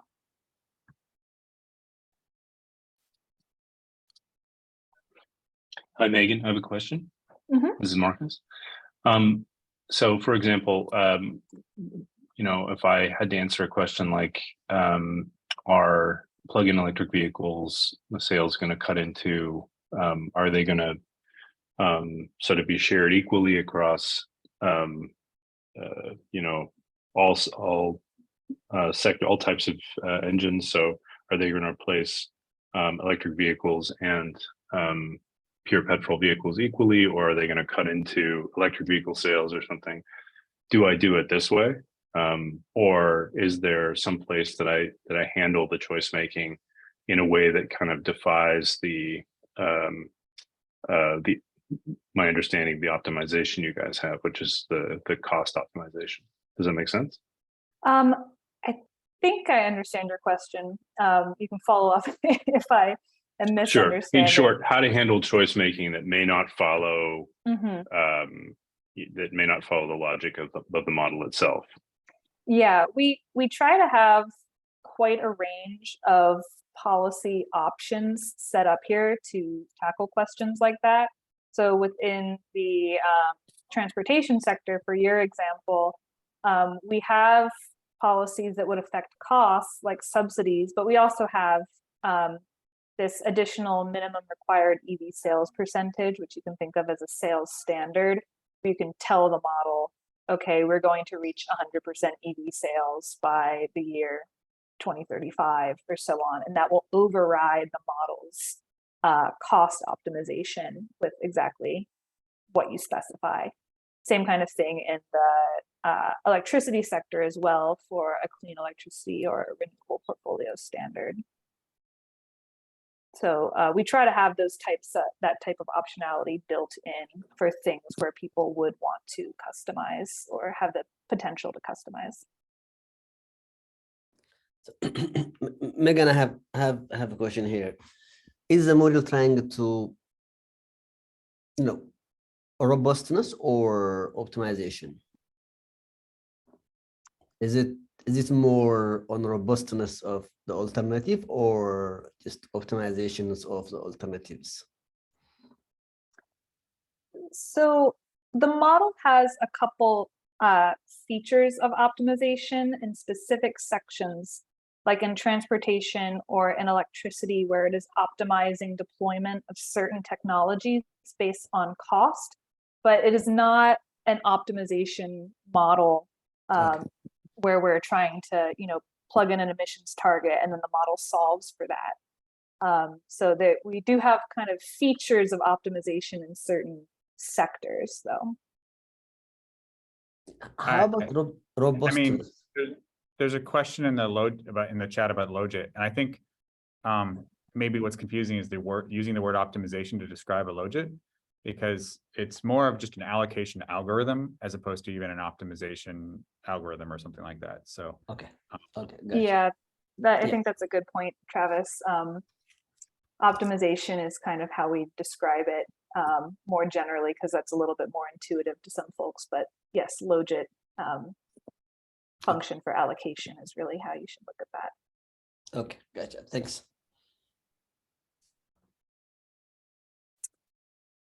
All right. Well, I'm going to just continue on in the interest of time. So designing a policy package to hit a target is next up on our agenda. And again, since this is not an optimization model, really the outcomes of the model are determined by the policy levers that you put in. So in order to hit a specific target, so for example, our NDC scenario that is a preloaded scenario in this tool, I'll load that in again. We designed this so that it hits the US NDC, nationally determined contribution, of 50 to 52% below 2005 levels by 2030, and then continues on to net zero by 2050. This is not something that we just said, okay, model hit net zero in 2050. We had to customize the levers of the model and kind of test which policies were driving emissions the most in order to hit that kind of target. So kind of trial by error, and as you work with the model over time, you'll understand which of the levers really do the most to drive emissions reductions. So it's helpful to have an understanding of all the different policy options that are in here in order to hit a target or know kind of what optionality is built into here. So we'll just go through quickly sector by sector. I'm not going to go into detail on these. Some of this will come up as we go through the sector level walkthroughs tomorrow. But in the transportation sector, as I mentioned, we have standards. We have both fuel economy standards as well as sales standards. So you can have a sales standard for electric vehicles or for hydrogen vehicles. We also have pricing policies. So you can set a subsidy for electric vehicles to make those more cost competitive with gasoline or diesel vehicles. We talked about that mode shifting policy, so getting people out of certain types of transportation modes and into others like public transit. We have what's called a fee bait, which is paying, providing a rebate for people that purchase more efficient vehicles and a fee for people who purchase less efficient vehicles. So that determines that can affect the cost effectiveness of purchasing different vehicle types. We have a lever to reduce what we call EV range anxiety and charging time.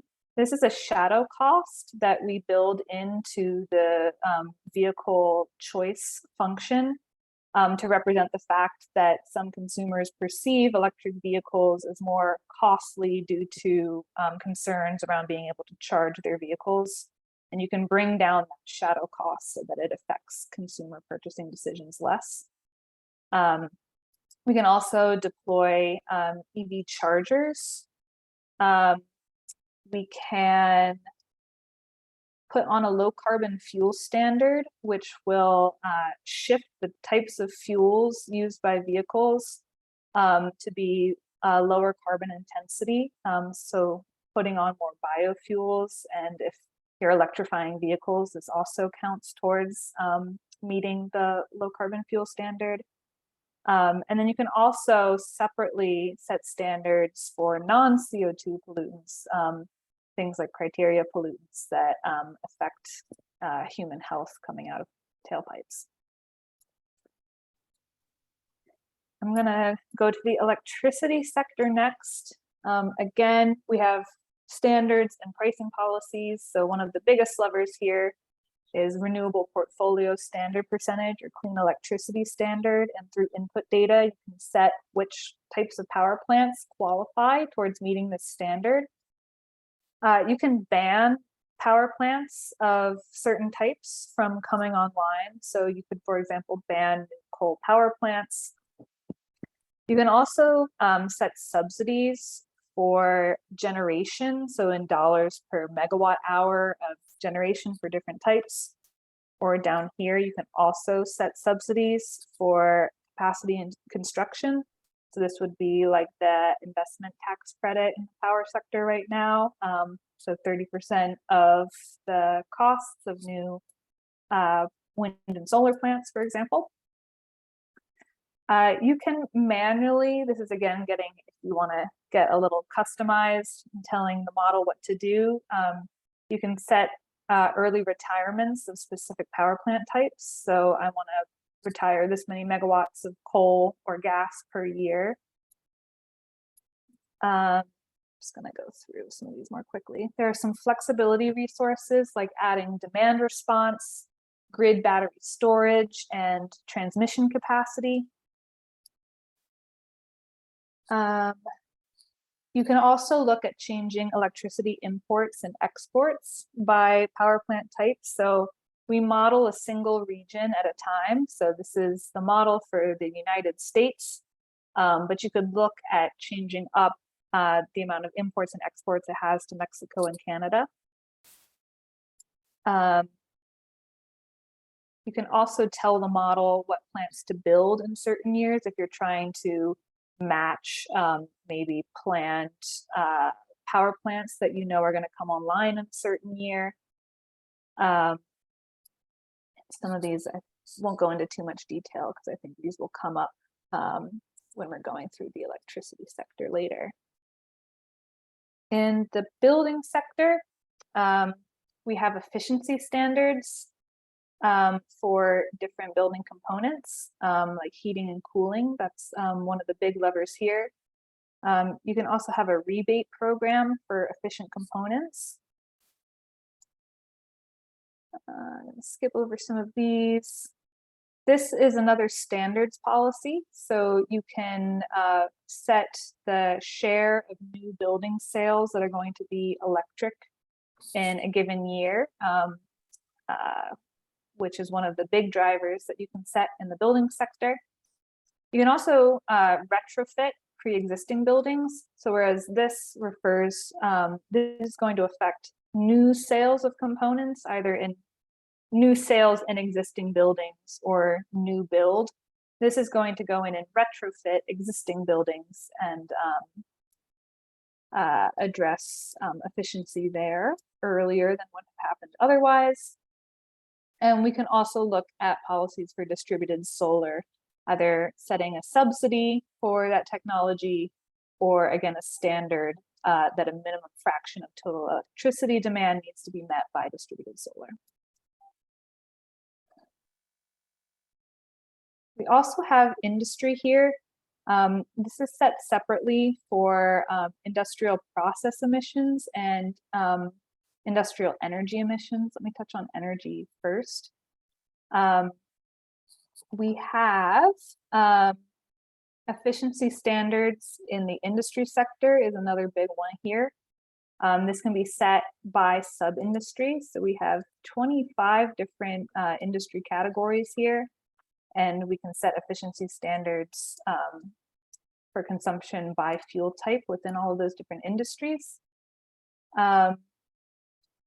We have a few other policy options in here, like cogeneration and waste heat recovery in the industry sector that have a little bit smaller impact that I won't cover in detail here.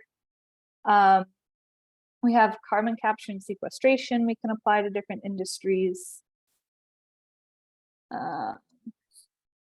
We also have fuel type shifting is a really big one. So this is shifting consumption of fossil fuels generally to electric boilers using electricity, or in some cases using hydrogen. So you can set the percentage of different fuel type consumption that you want to shift to either electricity or hydrogen. So this works as a standard here in the industry sector. We also have a few policies that will affect industrial demand, such as a % reduction in exports of fossil fuels, or % reduction in manufacturing industries through things like recycling and better use of products. We also have process emissions. So here we have data that we read in the potential for abatement of different industrial process emissions from an external source that we have for every country, which allows us to set these levers up for all our different regions. And these are set as a percentage of that potential. So percentage of the potential for methane capture from oil and natural gas systems, or waste systems and coal mining, fraction of fluorinated gas measures in different categories that we can achieve. Things like agriculture is touched on here as well for cropland and rice and livestock, etc. We also have a few policies in the land use change and forestry sector, like the percentage of the afforestation and reforestation or forest management potential that can be achieved. We have this R&D category as well that lets us look at what would happen if we have a certain percentage reduction in capital costs of different technologies, or the efficiencies of different technologies in different sector that you can play around with here as a type of sensitivity analysis.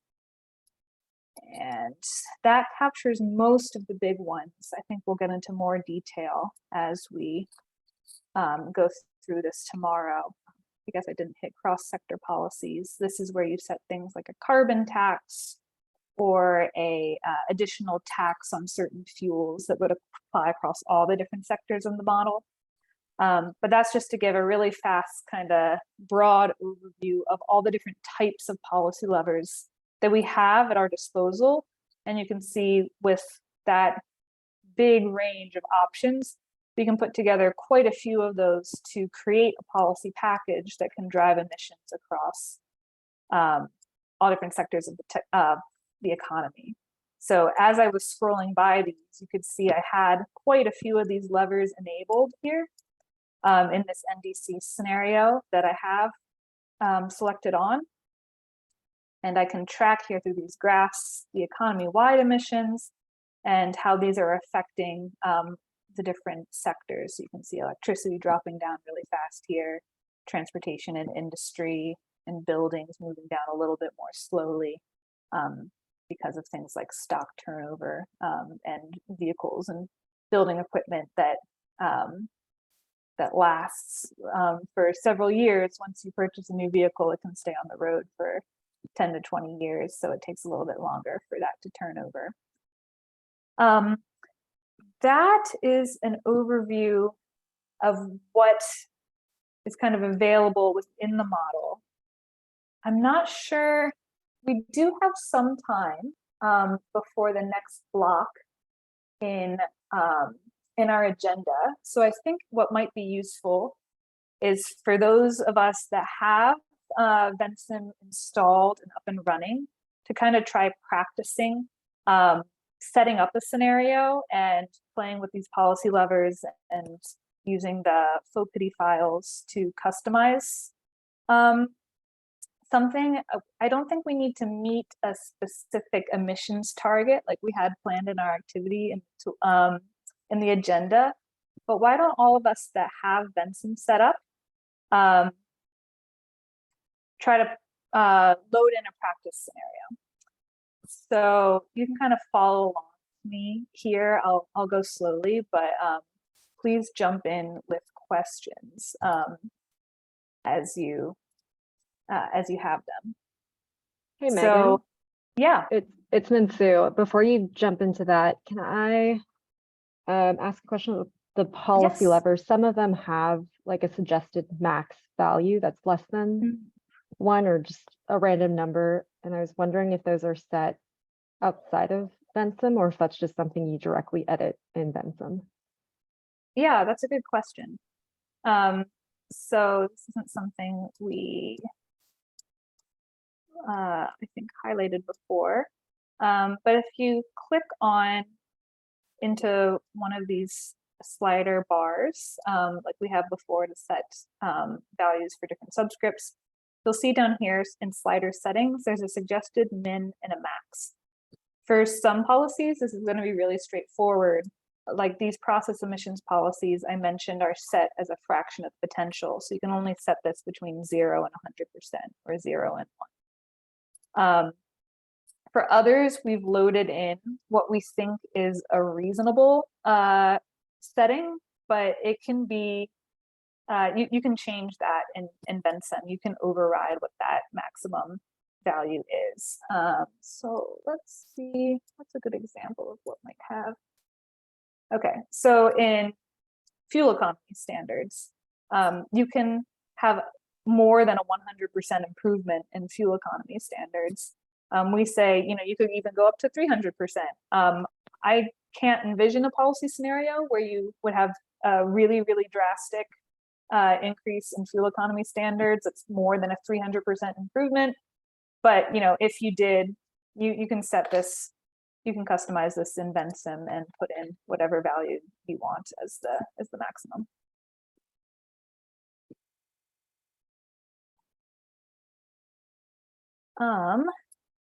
All right, any other questions before we maybe do a little bit of practice?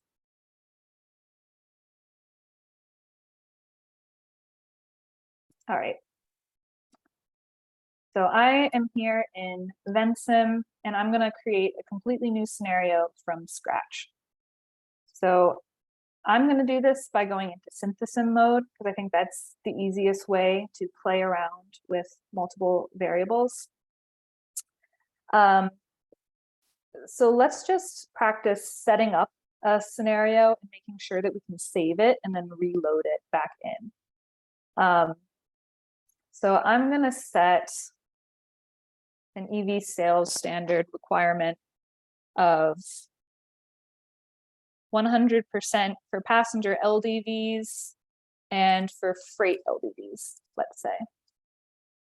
And you can see this is affecting emissions. Now I want to save this scenario so I can come back to it later and keep building on it. So I can do save changes. I'm going to save this as test. Hit save. Now if I exit synthesis mode, I'm going to do stop setup, then I'm going to go back into synthesis mode. And I go to load changes. This is going to show me all of the .cin files that I have saved. These were the 2 default scenarios that I downloaded with this package. And here's test, which I just set up. So I can reopen this. I'm just going to click yes. The model can reset on screen changes. And here's that same scenario that I had loaded in. Now, okay, I've set my scenario to reach 100% EV sales, but again, this is going to be using the default policy implementation selector of 1 that I that's the default when I load in any policy. I want to set that to be something different. So I'm going to go back to that faux pity file that I set up.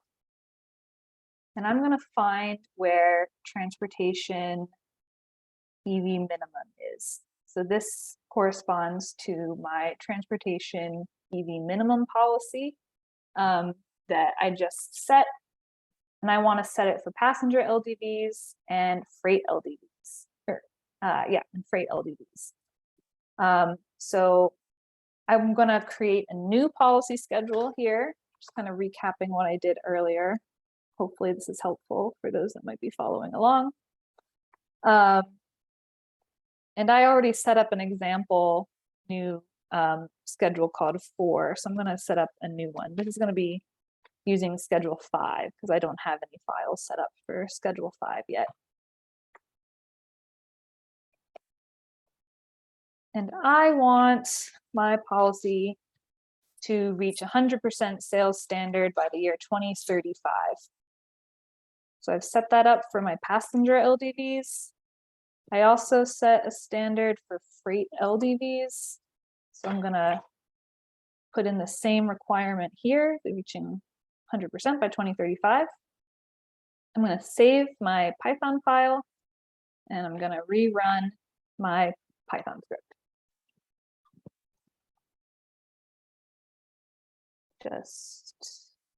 I'm back on India. Going to go over to the US.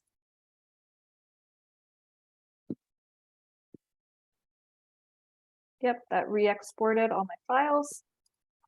So now this is important. I customize my faux pity schedule. Anytime that you change input data, if you want Vensim to recognize it, you have to exit synthesis mode and then re-enter for Vensim to be able to pick up the changes in the input data files that I made. So I'm going to start synthesis again one more time.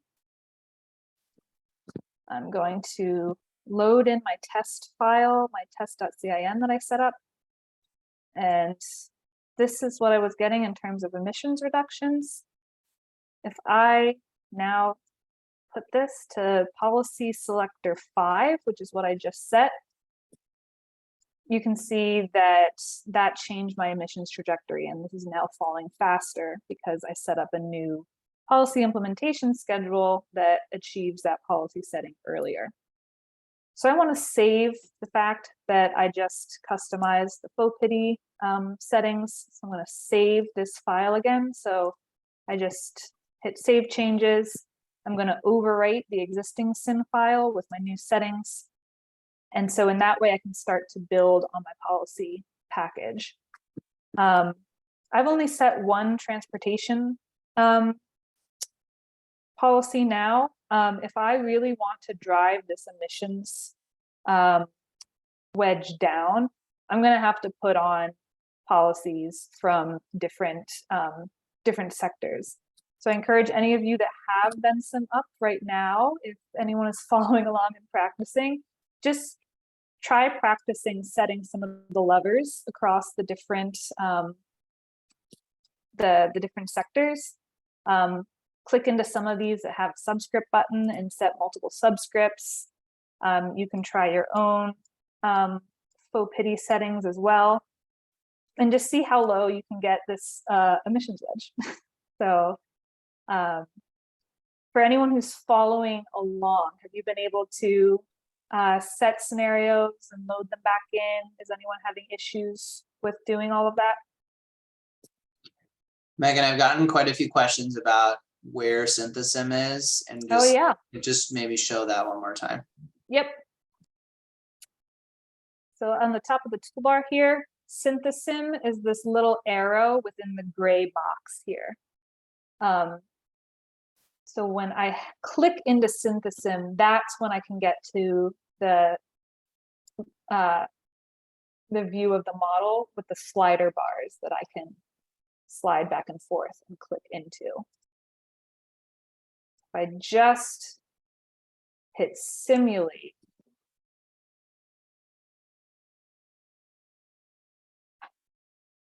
that is going to look a little different, and you don't get those slider bars, and I can't set policies in real time. I can open pre-existing, that's not what I want. You can, in the sim setup, sorry, open existing .cin files that you have, but it's within Synthesim that you can kind of play around with levers in real time and save changes that you're making.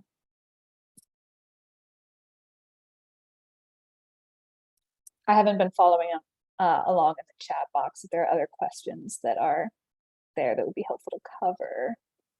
I think we're good, unless yeah. anyone wants to follow up on the responses.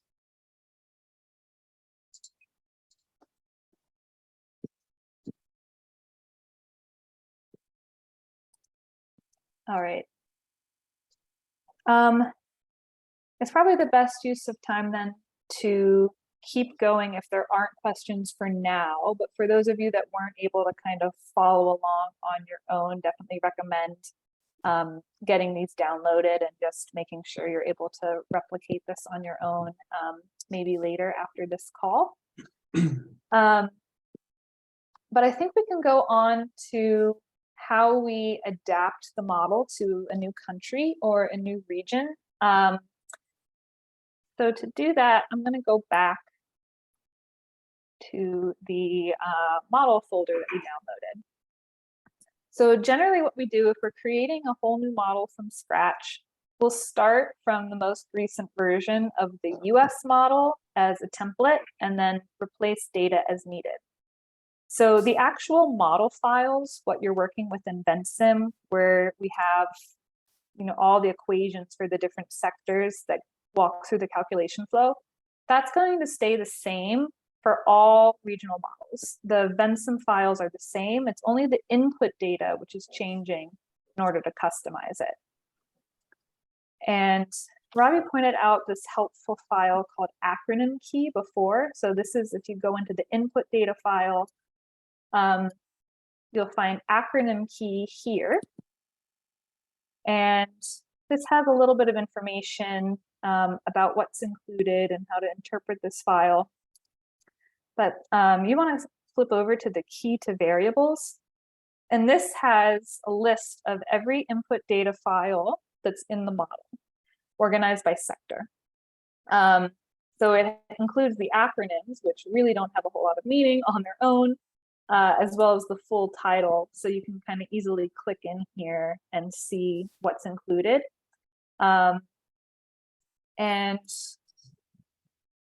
What's important to remember is that not every input data variable needs to be customized in order to set up a new region. But some are really important to update. And we've captured that in this column here, importance to update. So you can see some things are labeled as very high or high importance, and these really need to be updated in order to have a model that makes sense. So for example, BAU components energy use in the building sector. We take in energy service demand from external sources, as we covered before. So in the US, we're taking this from EIA's annual energy outlook. To adapt this model for another country, you really need to find independent data on building energy consumption in that country rather than continuing to use the US data. Same for things like the amount spent on building components or the amount of distributed solar in the building sector. But other things might be labeled as optional or low importance.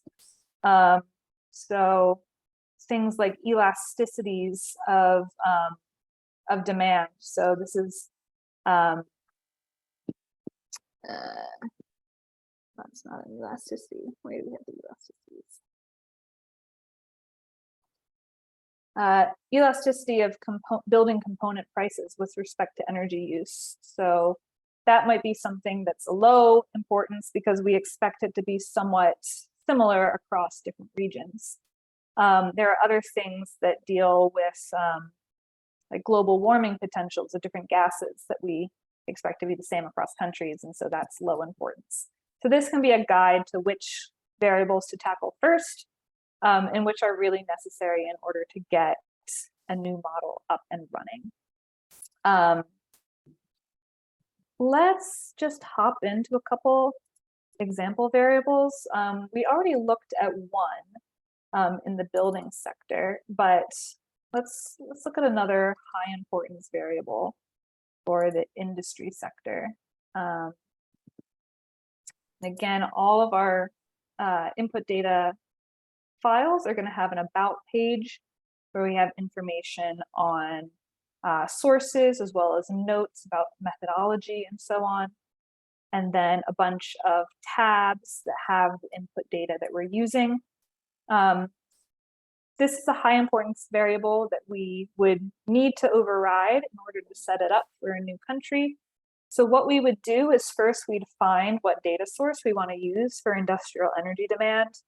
We'd document that and make any notes about what our approach is going to be here in the about sector page.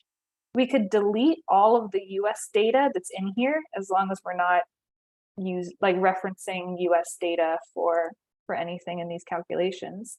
I would just delete out all of the US data that we have in here, set up new tabs for the new source data we're using. And then in these blue output tabs, as Robbie mentioned, keep the formatting the same. So the time steps and the number of subscripts here, keep those the same. The units are going to be the same. So all of the files have the units specified here in the cell A1. This needs to also be reported in BTUs, and then I would just replace all of this data and re-export the blue tabs. But for some other variable, such as, I think we have an example here. This is another elasticity file in transportation. So the elasticity of demand for vehicle use with respect to fuel cost. If I'm deciding to keep this as the US value, because I say, this is pretty standard across regions, or we don't have any data that we could use for this region specifically, and the US seems like a good proxy, I would just keep this data file exactly, no need to change anything. And you can just kind of mark this as decided to keep US data. There might be other cases where you want to use the US data as a starting point and then customize it. So there have been some cases where we didn't have the costs for a certain technology in a given region, and we used the US costs and then adjusted it by the ratio GDP per capita or some other adjustment factor that's reasonable in order to come up with a value for a given region, because the model does need input data. We need to come up with some values to give it for all of the different variables that are listed in this acronym key. One other thing to point out, most of this is input data. There are a certain set of variables under web app that have to do with those conversion variables that Robbie mentioned earlier, things like currency conversion. So output currency conversion factors is one of these here, where we set what the dollars per large output currency unit or medium or small output currency unit is here. And so you can see in the US, we're outputting things as billion $2020. If I'm customizing a model for a different region and I want to use not dollars or a different currency year, I set up that conversion in this file here. So this folder is pretty important for customizing things for different regions. Maybe you want to use the metric system rather than miles, and transportation system sector, and so on.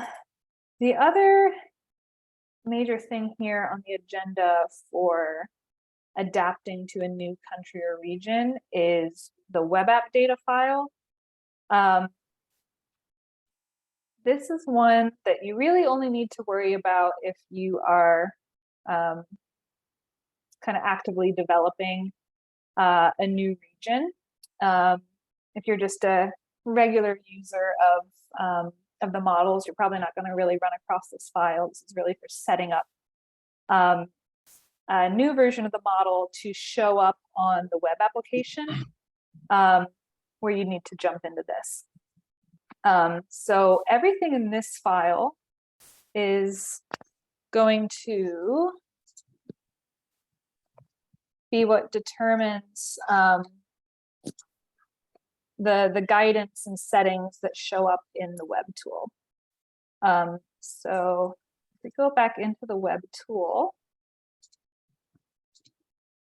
if you've played around with this, you probably know that you can do things like click in to learn more about this policy. And for every policy, there's then a description and maybe some guidance for setting values that can vary based on the different subscripted options in here. There's also a slider bar with minimum and maximum values and so on. All of that's set in this web app data file and can be customized for different regions. So there's a couple different tabs to just walk through to explain what's in here. First is this policy characteristics page. So for each policy option that shows up in the web tool, you'll list what the Vensim variable name is so that the model knows where to refer to in Vensim to get this settings. The minimum and maximum slider values, so that's what I just pointed out here. For something like this, that's a standard, it might be between 0 and 100%. But for fuel economy standards, like we were talking about earlier, you might want to set it to something higher. It kind of just depends on what you think is reasonable to allow users to set for a given region. Set what the units are for the slider, and then here's where you can write a description for what the policy is and any guidance for setting values. You can customize that here.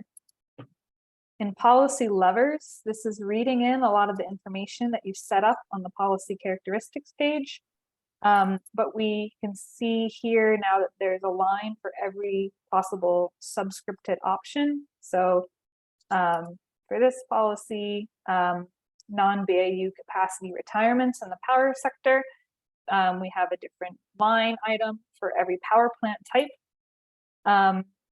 And you can set how this is going to display in the model. So you can customize the names of things if you want, and you can customize whether you want it to show up online.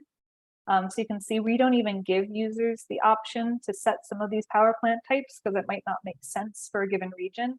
You can toggle off the display with yes or no.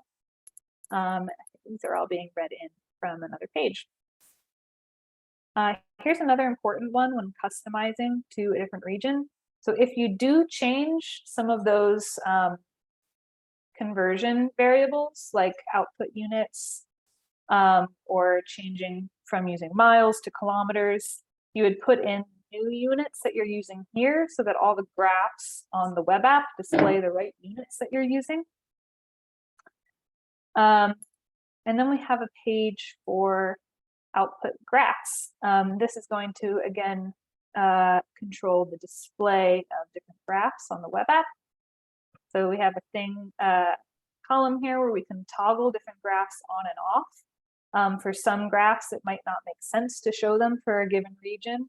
So we might turn these off in the web app. And you can also customize the names of things. And kind of take a look at what variables are being pulled out of Vensim to be displayed on the graphs. These all the graphs here in the web app correspond to the graphs that you can see in the web application support variables page of Vensim. So if you kind of step through all the graphs that are available here, they're going to match all the graphs that are available from the drop-down selectors on the web app tool. Can you come here? Rob, yeah. Only a couple other things to go over here on the web app page. We also can specify what default scenarios are included in the package. So for the US, we've set up the web app to come preloaded with our NDC pathway scenario and what we just call an example scenario. So here you can see we've set those up and we've told, we specified what the .cin file is that corresponds to that. So we've got our NDC and our example.cin files that we want to be included here. And we can also include targets in our page. So this is just a page of calculations where we've come up with what the US NDC is. And we are displaying that on the first default graph that we have come up in the model. So you can see here, we've set a target that we want to display on our graphs. That's this target here.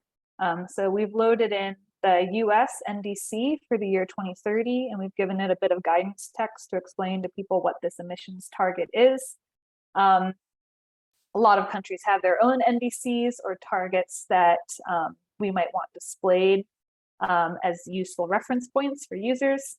So you can just specify what values you want to show up on the graph and what year you want it to show up in any guidance text.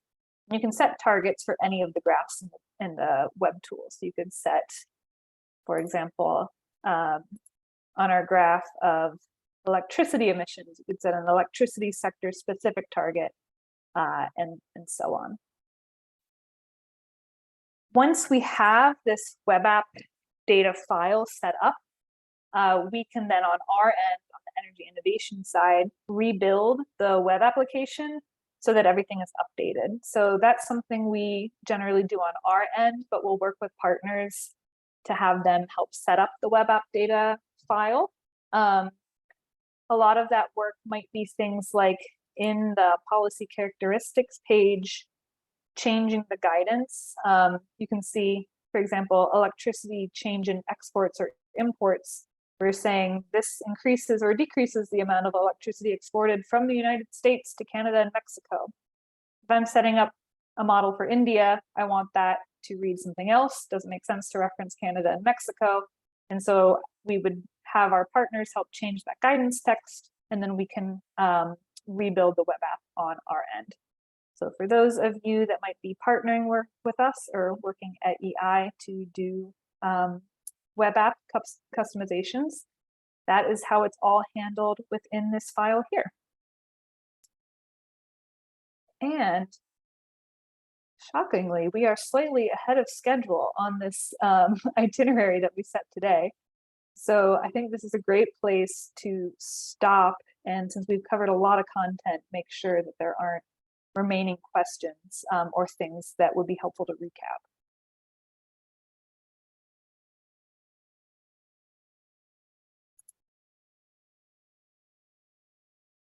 I'm opening up the chat to see if there are any questions I've missed in here.